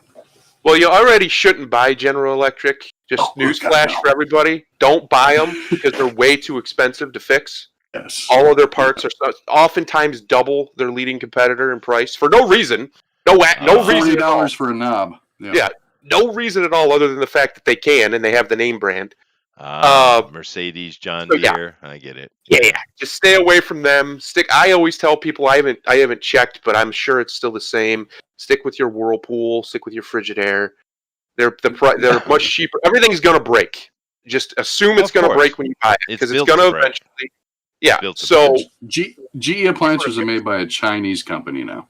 yeah, A higher Of course they international, are. higher appliance Of course company. they are. But they only bought the GE appliance name. They didn't buy GE itself, just the appliance division. yeah. Yeah, That's well, what happened to Sunbeam too back in the day. They got bought up Yeah. piecemeal, and now they're made by some Canadian company in a Chinese factory. So yeah. Now Jeff says, "Wow, I didn't need to know about the manscaping thing, but you did, though." All right, let's move on here. Let's see here. That's a good thing, and then boom. I love the title to this. Go ahead, Thunder. all right, I'm kissing my wife. Dave Bautista says he went directly to Warner Brothers and DC to demand. He's demanding the role of Bane. Is that how that works? I'm is not how sure that if I hate that. Actually, he's got the physicality for Bane down. He does. He Bane does. was a wrestler, right? Yeah, He's got the ethnically challenged thing going on too. yeah. He's Bane. He should be Bane. I think he could pull it off. The problem is are we going to get big hulking Bane, or are we going to get Bane? You know, actual real Bane, the smartest villain Batman ever faced. Are we going to get that, or are we just going to get a guy who's big and can punch him really hard? Which one are we getting if he gets the role? Yeah, and just for your last comment on that, for your knowledge, since I am the Lord and Savior over here, I do hold the rights to Prima Noctis, just so you know. Oh boy, listen to this guy. Oh, boy. hey, no one gets kisses when I don't get them too. That's the rule. Well, Chester, I didn't even say I was kissing her lips. Oh, okay. But which Batman is he going to be the Bane of? Well, I would That's love the other to. problem. Well, I would love to see him ragdoll Pattinson. To be fair, Break his back. Okay, there you go. I don't have to work out. yeah, The problem is are they really going to do Bane again? Didn't they just do Bane like yeah, less badly than a too. decade ago? Badly too. Yeah. Yeah. I'm surprised she's still in the room and not yelling and screaming at me for that comment. No. That was pretty awful. She didn't hear you. Oh, Don't that's worry. good. That's good. Yeah. It would be. He says, "Oh, it would be Bane all day long." Yeah. Oh, damn, dude, Dave. Jeez, He's got the Dave. look for things, though. He's pulling that off. Great, dude. That look right there. The Blade Runner. Yeah, he looked great in that. But I personally love the sound of it. I don't know why we'd get Bane again. Tom Hardy absolutely screwed the pooch. But then again, Christopher Nolan, it's a weird the success of that Batman trilogy from him, because he clearly doesn't really like Batman. He clearly didn't want to make Batman. He did everything he could to not have it to be Batman.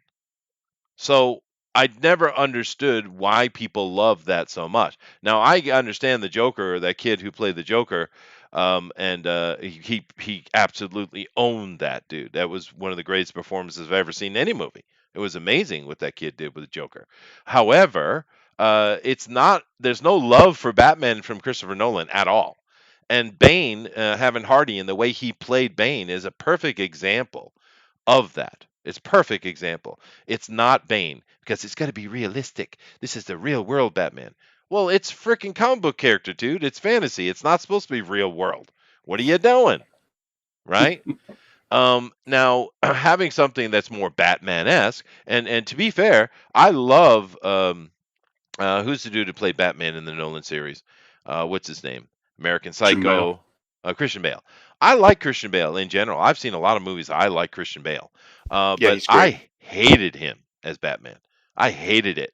I mean, passionately hated it. It was wrong on every level, right? So I'm one of those people that does not like the Nolan trilogy. I don't like it at all. I do. The only thing I like about it is that boy who played Joker. What's his name? He died too. That was kind of sad. But he got a Heath deserved Ledger. Oscar. Heath Ledger, that kid. Yeah. He that is one of the best performances I've ever seen. What a great job he did. That's It's funny, Chester, because when he was that year, he didn't take it from him, but that year was one of the few times Daniel Day-Lewis actually lost when he went for because he pretty much always gets them when they nominate him. He actually lost that same year when Heath Ledger won his. Just an interesting little trivia fact, because you mentioned Daniel Day-Lewis earlier. But Heath absolutely deserved that Oscar. I don't care if he died or not. Yeah, he was that role. You don't know that's Heath Ledger. Nobody, unless you know going in, nobody would know. There's no one in the world who could see through that. It was amazing. Ellen says a Hispanic wrestler, Bane. Imagine that. Yeah, I think Bautista would own that role. Let's see what the chat says, though. Jeff says Bautista is incapable of delivering a line where he doesn't sound like a brute or a thug. That's why he does Guardian so well. And he's a good supporting actor in that. That's a fair point. We have seen a couple of things where he's delivered a little bit better. I think he's growing as an actor, to be fair. And with the right director that can get the intelligence of Bane out of him. Keep in mind, the mainstream audience doesn't really connect Bane with intelligence, though, because you have that stupid Batman movie, the neon Batman movie that had dumb Bane, and then you have, and then the Nolan one. People don't even understand that. What is this? They don't. There's no connection to it. Yeah, that ridiculous voice. It just draws. That's all people remember about that Bane. It's not even associated. I think the way to do it, and I actually don't hate this idea, because physically he has everything you could ever want for Bane. He even is the right skin color for Bane. So you just don't have him talk that much. He doesn't. Bane. He's got such a physical and presence and charisma. He doesn't need to speak very much, and he can still, if properly directed in the scripts, a good script, you can still get that across that he's outthinking Batman. That's what he's doing. He's not just a physical force. He's actually outsmarting him at every turn here, left, right, and center. That's Bane. That's the thing. He outsmarts Batman. Yeah, that's true. Yeah. But if you have the right director and you get him to act very quietly, not emotionally, not angrily. His physicality is angry, and Bautista's got that in spades, right? Yeah. But you get him to speak softly, quietly, and you just do as many takes as you get. It's digital now. You can take as many takes as you like to get those few points of dialogue. It just comes down to the director, I think. Because to be honestly fair, if you look at his movie career, I really think Dave here is getting better. I think he is. He is. He's definitely getting better. He is. So with the right director, I think he could pull it off. I understand he's not the greatest actor, but the correct director could get it out of him. They just need to understand the core material here. Cult Video finally agrees with me. Thank you, Busby. Good movie, but not Batman. Oh yeah, no, they're fine movies. It's just not Batman. I think with Bautista here, the way to do it is, like I said, he does make a very stoic take on Bane.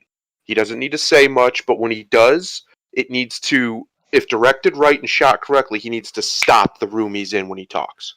Yes. He needs to take all of the focus needs to immediately go to him when he does speak. You could even maybe have somebody who does most of the talking for him or whatever. Like, say you need somebody for that role, but when he speaks, everybody needs to listen. And the way you do that is by making what he says very direct, very quiet. He can almost be monotone. He doesn't need to raise his voice. He just tells you what's going to happen, and then he does it.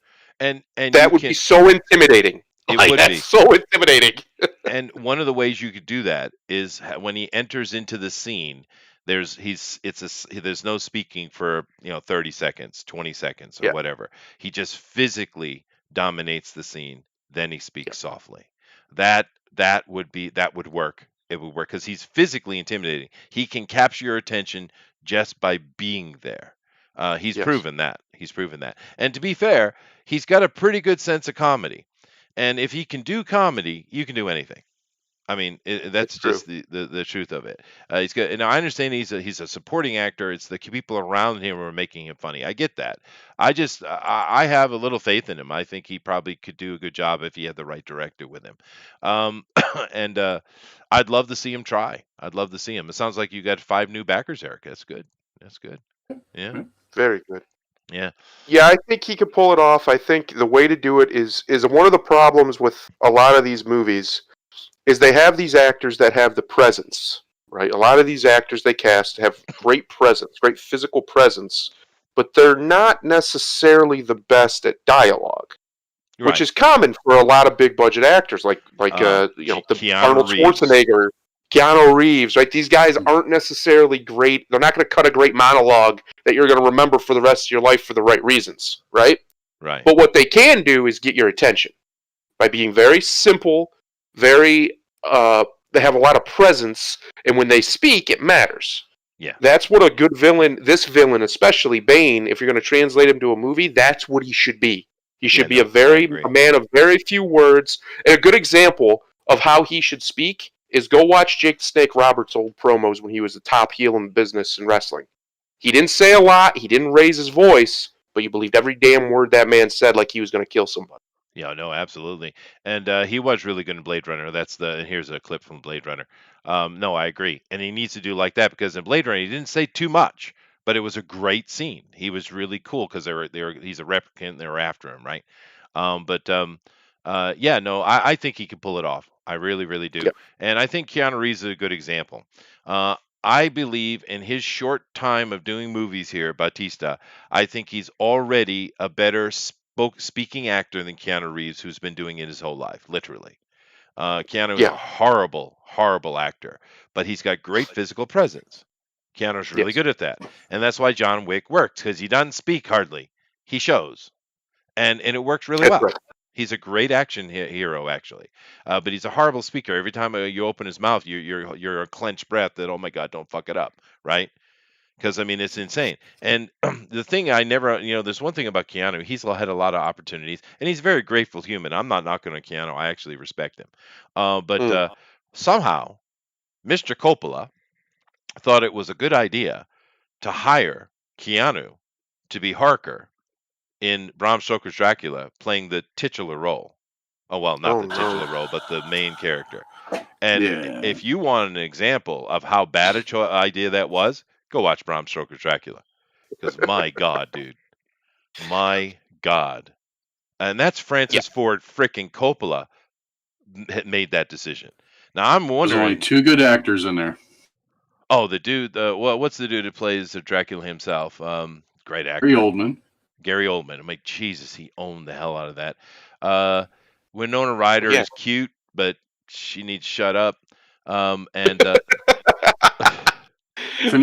Gary Oldman owned the role. That's what he does. He does. But that little redhead that played Mina, oh baby. Whew. Now you're forgetting Anthony Hopkins. He was in it as well. I'm not forgetting Anthony at all. He was amazing. But it's just a very interesting choice. But I think Bautista could do a better job than that. I think he's already proven that with roles like in the Blade Runner. He pulled that scene off, and it's because he had a director that knew how to use him properly. Just like James Gunn knows how to use him properly in the Guardians of the Galaxy, because his character is one of people's favorite in Guardians, because it's funny, lovable. He's the best.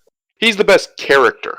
Yeah. Right? Like his one-liners and his just awkwardness, but he doesn't think he doesn't realize how awkward he is, and he's fantastic. He's the comic relief, and that's fine. Yeah. And he's great at it. He's hilarious. It's not in the Guardians movie, but it's in the one Avengers movie where he thought he was invisible.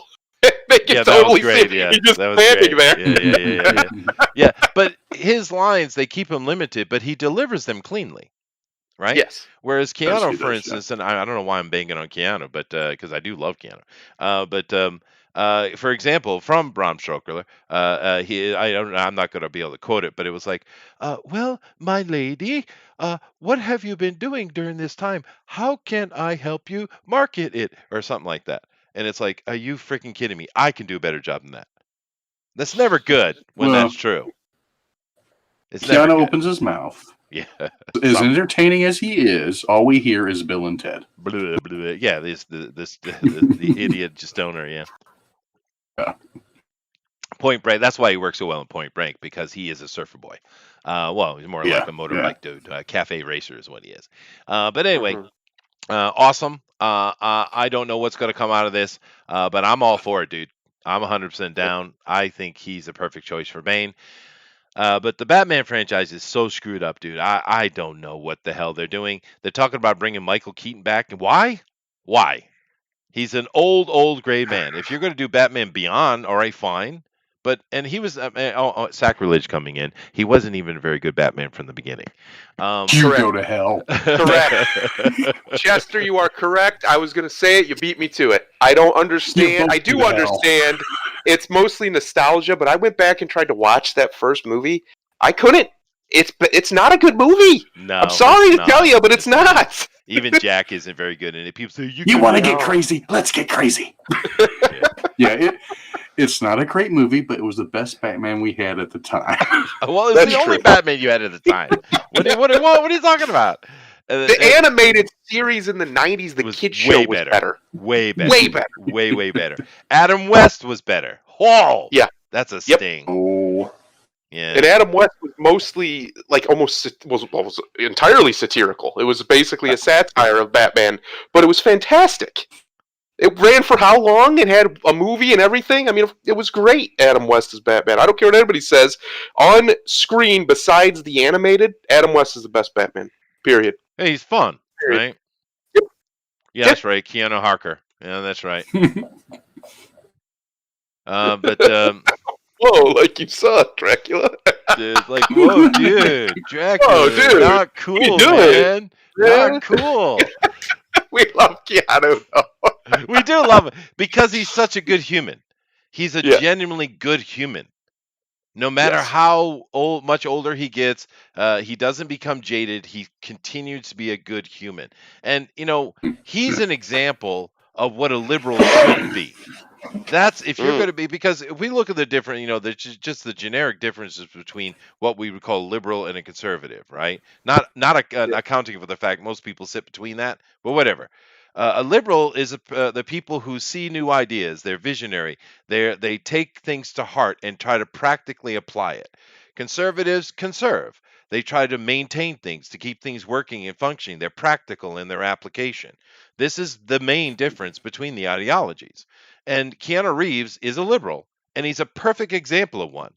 He doesn't sit and talk about shit. He gets up and does something about it. Right? Yeah. So I really wish that the liberal world was more like Keanu, because then we could get along just fine. Because the truth of the matter is, if you have the liberal mindset that is out there creating new paths and new roads toward the future, and you have the conservative mindset managing the foundation and the infrastructure, boy, you're successful. You're going to be banging, right? Because that's how it is. But anyway, let me move on from this. But I would say to toss a bone to the people who love the 1989 Batman. I don't hate it. I just don't think it's as good as they think it is. But I will say this: the Batmobile in that movie, unbelievable, fantastic. Nice. Yeah. Oh no! Rumor: the Flash will visit the Arrowverse in the upcoming DC film. Okay. Eric. We know you're the hugest Ezra Miller fan. No, the Grant Gustin fan. I'm the TV Flash fan. I hate Ezra Miller, but that's the weirdest thing about this article right here, because it just came out today. The rumors are swirling that Grant Gustin is going to leave CW Flash, which is the Arrowverse, because him and a lot of other people are just getting tired of the higher ups, so they might walk on it. So I don't know. Well, this movie's never coming out. Come on. Do we might not think this is ever coming out? Well, No. the Schneider cut might kind of leaned it in, though. The thing with the original Flash, with the TV show, the Flash, it's gotten to the point that Flash isn't even the main character. It's all about the wokeness now. So he should leave. Why not? I wouldn't be surprised if that's part of why he wants to leave. Like he's not an idiot. I've heard him talk in interviews. He's clearly an intelligent guy. He knows he's been kind of pushed to the back of his own damn show, so they could, for whatever reason, it doesn't really matter the reason. If you're the star of the show and they put you on the back burner, that's going to be insulting, right? Like most people aren't going to take that. So if he does want to leave, I totally understand. I totally understand why he'd want to. Yeah, no, and so do I. The thing I find very interesting, the reason I put this up here was I don't give a shit, and neither do you guys, and the chat doesn't care either. But here's the thing. When I saw the original Justice League, it was bad. It was shockingly bad. And Ezra Miller was just an annoyance to me, right? I thought Gal was okay. I think Henry Cavill, for little as he's in the movie, was fine. His fight scenes were great. Yes. Et cetera. Ben Affleck is shit, but he's always shit. That's Ben Affleck. He's been riding on the coattails of Matt Damon since the frickin' 90s. It's However, true. the Schneider cut came out, and I will agree that it is better than the original one, but it has a lot of its own problems, right? Hmm. But the one thing that I definitely took out of the Schneider cut is Ezra Miller is one of the most annoying humans I've ever seen. He annoys the absolute shit out of me every second he's on the screen. He's annoying. Mhm. And I don't know him Yes. from anything else. I don't know. I assume he does other things. I only know him from. Seen him in person. I have seen him in person, prancing like a frickin' pony. Yep. I shit you not. He was, and I'm assuming still is, in the Fantastic Beast movies. Oh, is he? He's in that. Yeah. Oh, I didn't watch those. Which beast does he play? He actually does play a beast. Spoiler. He plays. I can't remember what it's called. It's some nonsense Harry Potter word. But he plays a big bad, one of the big bads, and then he also is. Spoiler. He's a Dumbledore. So there's that. Of course he He's is. not the Dumbledore. He's his brother or something Yeah, like that. no. See, the correct response to that would be the gay beast. That would, No, he's straight in that one. He's got a girlfriend and everything. or does he? Yeah. How did he pull that off? Method acting indeed, because you don't get much gayer than this boy. But I just found him incredibly annoying. It didn't help.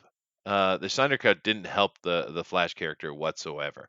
No. But whatever. The only good thing I really take out of it is the end. Snyder's vision of the end fight scene was better. It was definitely Mhm. better. And yeah. even though the jackass who plays Cyborg can go straight to hell, Mhm. Cyborg was pretty cool. Yeah. Mhm. Well, he's a liar, dude. I don't, I don't like that very much, Eric. I don't care for it. I don't mind Oh, I get you. people. Yeah, and I don't mind people the little white lies or little exaggerations. I don't care about that shit at all. But Yeah. the straight up lie that causes harms to others people, fuck that dude. He wanted attention for himself. He did, but he was willing to harm others, just like Right. LeBron Yeah. James is willing to harm others. That's not cool, dude. You can give your opinion. You can have stupid opinions. You're allowed. Hmm. Matter of fact, Yeah. most people's opinions are stupid because Mm. everyone's allowed to have an opinion, but no one really seems to take into account that you actually need to earn the right to have an opinion, right? But it's okay. We live in a free world, free speech and shit, so you can have your damn opinion. But don't you dare say or do anything that's going You to did, cause Eric. harm to other people. Screw these people, man. I blame Eric. He set him off. He tripped the Chester mine right there. Sorry. Put him right into it. Well, No, the worst part about the Flash CW show is the first two seasons are pretty good. The first season's really good. Second season's is okay. It's not great, but I it's agree. okay. Yeah. And the third season, my wife and I were watching it about halfway through it. We were like, this show, every episode's basically the same. They just sub in a new random villain or new random threat. But you Yeah. can literally see the formula of the show. They would stand in the main hub area, have an argument, someone would storm off, and only one person, mind you, would walk after them and have a conversation in the hallway, and then next scene. It happened one or two times every episode, like 7 episodes in a row in season 3, and we just lost interest. We're like, this is boring. Like, this is dumb. What are we doing? It's a waste of time.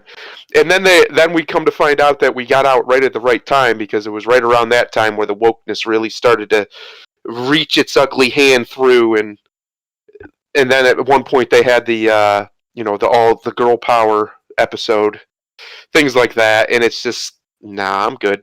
I have no interest in watching them try to preach to me. Yeah. And Jeff, I'm not a self-entitled, virtue signaling bitch. I don't have to shelter your feelings, sir. Jesus, what did Jeff do? Sorry. But anyway, this is a wonderful picture here. The female above them, she got to get you all, and it would be nice if there was a little sexier suit. Chauvinism. Earthquake, nice. But this right here is the take from the whole article for me. There's no question that the Arrowverse is more successful shared DC universe than the cinema's extended one. Is that true? Successful. You can't include Smallville in that because that was not included in the Arrowverse. Because the Arrowverse came after that with the new Green Arrow. So although this article does talk about Tom Welling, though. Well, it does. If you're going to include, if they're including Smallville, then definitely, of course. No, Smallville is in it now. He was in the Infinite Crisis episode. Yep, he made since a cameo. They brought him in that brings it into the Arrowverse. That is true. So yeah, I mean, if you include Smallville, which ran what 13 seasons, I 11? would say personally no, and just because they use the word successful, what does that mean? Does that mean financially? Because no, it's not. There have been movies in the DCEU that have made billions of dollars, or over $1 billion, or whatever. So it's clearly not more financially successful. It might have a better statement. I think it's a dumb statement. It might have a better popularity, but yeah. If you want to talk better, the animation. Oh yeah, well yeah, the animation is the conversation, dude. Clear. Yeah. DC has always been better at that. But the chat, Jiminy says, hashtag poor Jeff. Bullet says, get both owned and wrecked, Jeff. Jeff says, that hurt, Chester. I can feel the bruising on my soul. Aw. Poor Jeff. Hashtag poor Jeff. Hashtag poor Jeff. Again, Bullet, you made me laugh, dude. Get both owned and wrecked. Jeez, dude. Now, I'm kind of at the end of the time, but so I'm not going to do these other things. However, let's look at this one real quick here. This is looking at last year and looking at some of the. This is from a year ago, and it's because I went looking for the best comics of this year. What are the top-rated comic books? And all of them are old. They're all old comic books, and I agree. I own some of them, and they are great comic books. But I thought it very shocking that no one was promoting any comic that's come out in the past 4 months. They were all old, great comic books, one shots and parts of series and stuff like that. So I went a year back and went to 2020 to find stuff in that year that seeing as they had a whole year to look at it. And I thought we'd look at this. This is Jonathan Hickman here with the X-Men run. The new one. I don't know if this is the blue or the red or whatever the hell it is. But it says, why is this so good? The hottest thing at Marvel Comics in 2020 is the X-Men line.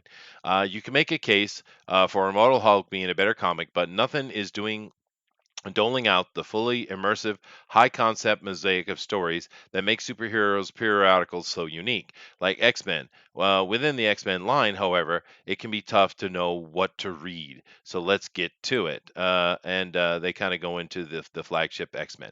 Now, here's the thing, though. I recall 2020 quite clearly. I mean, it was only a year ago. And the X-Men were quite political last year, were they not? So I don't know. So, yeah. I don't know what this person's talking about. They were very, very, very political. Now, some of the art in some of the X-Men was quite good. That's fair. And some of the art in some of the X-Men were not good. Right? So I don't necessarily know if I agree with that. What's your opinion on X-Men current year? Current year? No, thanks. Thunder. I'll catch up. No, you're fine. No, that's literally my take on it. No, thanks. There's nothing about it that's exciting to me. The main characters of the X-Men that I have always gravitated to were Storm and Wolverine. Yeah. And the last time either of those characters felt like themselves, I was probably 11. So, yeah. Nah, I'm good. You know, one of the things that I thought was the past couple of years of X-Men, it was unfortunate, I guess it'll be nice, is when Jean Grey committed suicide way back in the day to, I don't know why Wolverine was killing her in the movie, but whatever, when she committed suicide to save everybody because the Dark Phoenix was taking her over and stuff like that. And it's interesting to see what they've done with the Phoenix Sense. It's as if they forgot what the Phoenix Force was. It's a completely different thing now. It's no longer canon. It's something new. However, when she died, she stayed dead for a long, long, long time. And to be honest with you, I think she should have stayed dead. It was a perfect ending to that character. It had meaning. It had weight, right? Bringing her back, they brought her back. Jean Grey, because I'm old enough to have read the old X-Men comic books. Jean Grey was, I remember reading her death in the comic when I was, live, as it were. It was shocking. However, she was a very nice person. And when the Dark Phoenix started taking her over, it was the shock of how careless and heartless she had become, and therefore her moment of lucidity to go and to remove herself as the threat. That had meaning. It was good. It was a really good comic, and I suggest you go read those. However, bring her back as a nasty little bitch who brainwashes people with her mental abilities into being homosexual. Uh, I'm offended, triggered even, Eric. Well, I'll tell you what, Chester. The Jean Grey you're thinking of is still dead. I think Died so. again. I think that was the younger one they brought from the past that did that. But I've been a big X-Men fan my whole life. I mean, Sure. most of my collection is X-Men books and Yeah. X-Men related books. One of my variant covers is a homage to X-Men 213 with Sabretooth and Wolverine fighting on the cover. But I stopped collecting in 2010. I probably hadn't read it since 2008. It was still in my pull box every time I went to the comic shop. I just didn't care for it anymore. Yeah. But as far as what was going on last year, I mean, I read stuff about it. I thought about getting it, but I did not. But I started picking up this year, and I think the third issue comes out actually this week. It's X-Men Legacies or X-Men Legends. Yeah. And it's set in the 90s. Mm-hmm. That team of characters and drawn by Brett Booth. And I've read the first 2 issues. Those are good. I really like those. I mean, I'm waiting for issue 3, but the rest of the stuff, my X-Men was back in the 90s and 80s. Well, and I agree. I even like some of the 70s stuff.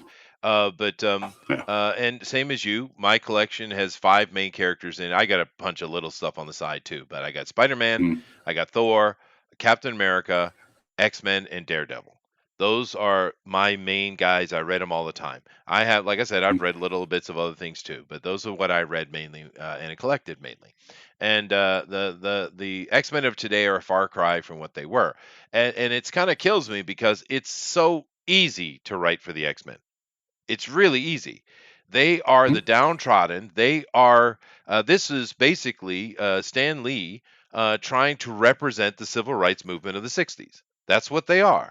They are, the the put upon the outsider, the lower caste people, racism, prejudice, and bigotry. That's the whole thing he did. That was his response to it. Because shocking, he lived through it just like everybody else at that time, and he actually. Stan is he's certainly a conservative in many ways, but he's also a liberal in others. He's an artist after all, right?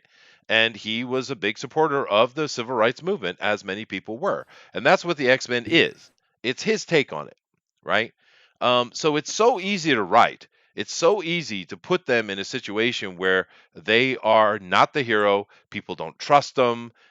People will put themselves in danger to get away from the threat of the terror of the monster. And that's something they've lost these days. The X-Men represent Antifa now. They represent this activism and standing against, instead of being the monster that they are. And that quality, the monster quality, the little bit of horror that's in there of the threat of this, that people are never can feel comfortable around them because they're they're otherworldly. They've lost this. And that is such a key element of that made the X-Men successful. And Claremont took that, understood it 100%, and added layers upon it, and created what most people see as the actual X-Men, right? And they've completely lost an understanding of this. I feel, Yeah, I agree. I think it started going downhill after Claremont left. well, maybe. I mean, he is a very skilled dude. Although he is a very, very, very rough curmudgeon. Just keep that in mind. He's not a friendly dude. However, anyway, so I don't agree with that. Immortal Hulk. I heard a lot of good things about this, and I didn't read a single one of it. I did read a few Hulk comics when I was younger. Not a lot, though. I never was a huge Hulk fan. Mainly, he was in some joining in some other book I was reading. However, I did hear a lot of good things about Immortal Hulk, written by Al Ewing, and the main artist being Joe Bennett. Now, you guys have any opinion on the Immortal Hulk? Nope. I've heard multiple people say how good it is, but I have not picked it up myself. Yeah, I really need to read it. Everybody says how good it is, and I just haven't picked it up. Yeah, it's on my list. I need to get to it. I need to read it because I've heard nothing but good things about the Immortal Hulk. So I need to get on it and get it read. The problem is I've just been reading so much indie stuff, Eric. Yeah, me too. Yeah, but I do need to read this. I've heard great things about this. Avengers. There's not even a picture associated, but it's number 3. Marvel relaunched its flagship teen superhero type back in May 2018, bringing back a lineup that should be familiar. Yada yada yada. She-Hulk and Ghost Rider. Okay. She-Hulk is not She-Hulk anymore. Pass. Daredevil. Now, Chip Zdarsky. Now, I think we should talk a little. We don't talk enough about Chip Zdarsky because if you guys remember when we started this channel, and Chip was very new face. I never heard of him before, although he's probably been working for a little while. And he was kind of leaning in that woke direction, and he caught some criticism, and he came back and he started working harder, and he leaned very hard into being just a good writer. And this guy, I have seen such great growth out of the past few years. And I have read a couple of these Daredevil from him. They're really, really good. I like this a little bit of his Spider-Man stuff too. You guys ever read the Chip Zdarsky Daredevil?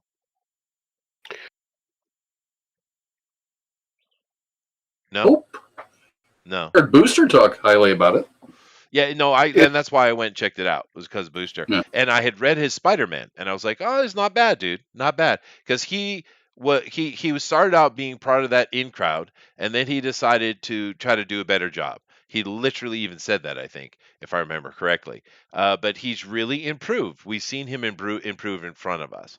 And therefore, I do need to read more of this, I think, because yeah, that's the reason I checked it out, was because Booster was liking it so much. But keep in mind, Booster's favorite character is Daredevil. I know he has Booster Gold as his thing, but he never talks about Booster Gold. He's always talking about Daredevil. What's up with that?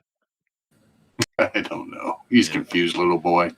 I think so. I honestly don't know how he got the moniker Booster Gold. He is a big Booster fan, but he's far bigger Daredevil fan. Much more. And Batman fan, actually.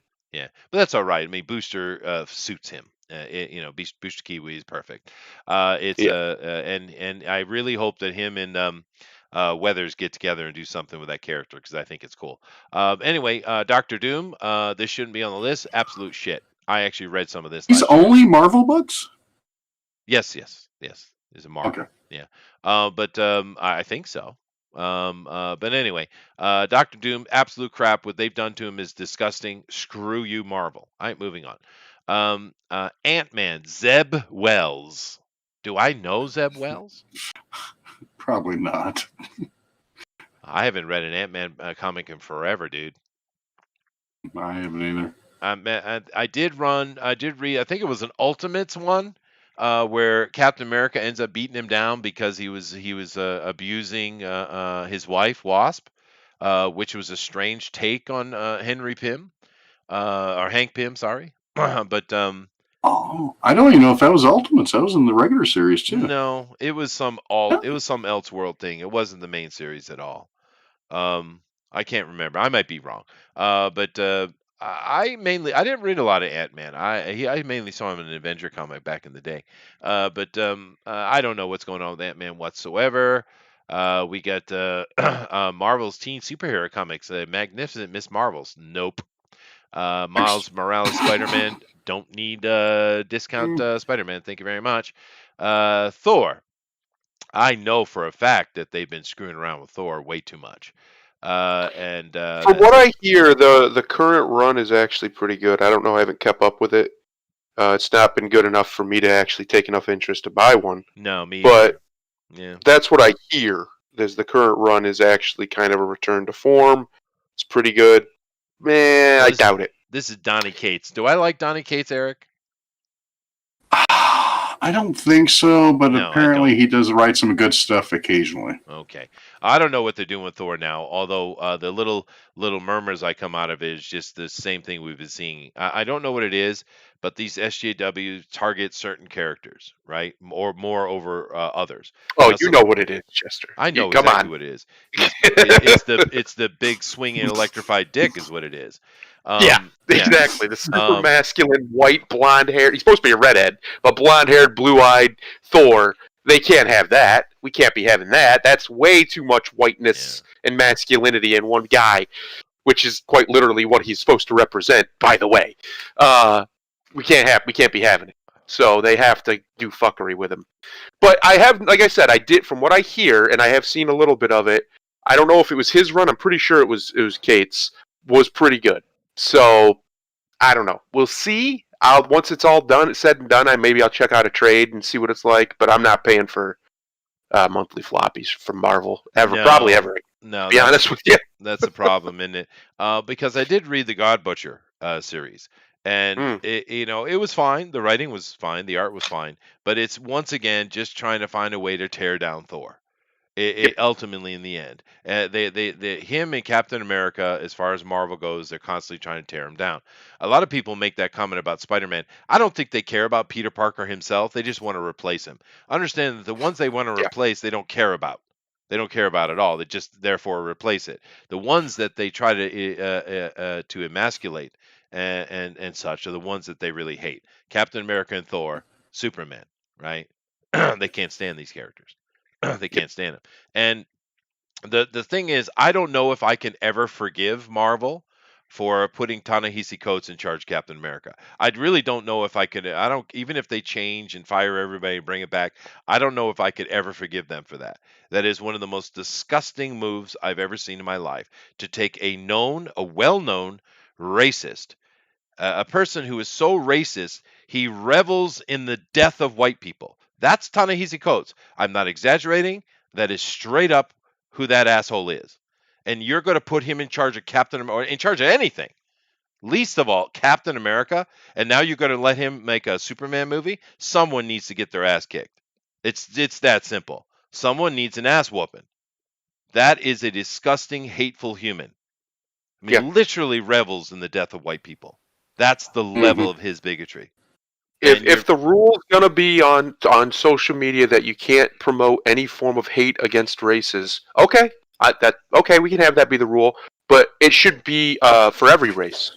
Yet this guy comes out here and says unbelievably despicable things about white people. Unbelievable, yeah. And is still promoted, still has a job, still all over social media like it's nothing. And there's a lot of these libtards that said some unforgivable things. It's true. Yeah. Well, of all color, by the way. And him being a black dude has nothing to do with it whatsoever, right? Although, if you listen to him and a life of racism and everyone hating on it, which I don't believe for even a half a second, I don't believe it. I don't believe their stories, right? But if that is true, see, if he really had dealt with racism, he'd be hesitant about doling it out, right? Yeah. Because, I know this might be shocking to you, but I'm a big, giant white dude living in Asia land. You don't think I've experienced racism? Yes. Right? But it doesn't. I've traveled all over. If you ever, a white person, anybody who thinks, white supremacy, all that nonsense, just go to, any non-white country. Yeah. And not to the tourist areas. Go to the other areas and see how much love you get for being a white person. That's right. Just try it out. And then even worse, I'm American on top of it. Jesus. No. But the point is, it's actually in a way good for you, because you learn to work around it, you learn to deal with it, and it makes you more sensitive to it, so that you can understand when I do hear someone come out and you can hear in the writing or in the voice that they have genuinely experienced something that upset them, that caused them trauma. I feel compassion for it because I understand it. right? But it Mm. actually makes you a stronger person working way around. Because here's the thing: when I came here, no one wanted to be my friend. No one wanted to talk to me. No one wanted to have anything to do with me because I'm living in the countryside of Japan and I'm just a big old giant gaijin, right? But I got in the community. I did lots of community service. I kept pushing and pushing and pushing, and now I'm part of the community to the point that on nearly daily basis, Japanese people saying to me, "Well, you're like a Japanese now." Right? If that took a lot of work to get to that. And Mm. that makes me that improves me as a person by learning how to navigate those waters, right? How Yeah. to do that. It makes me better, makes me stronger. By doing that, I don't sit here and whine and bitch about it. It's something you have to get around. Now, of course, no one's trying to kill me or anything like that. But and I know there's plenty of black people in America who have experienced racism, not just from white people either. There's a lot of racism against blacks in the black community, right?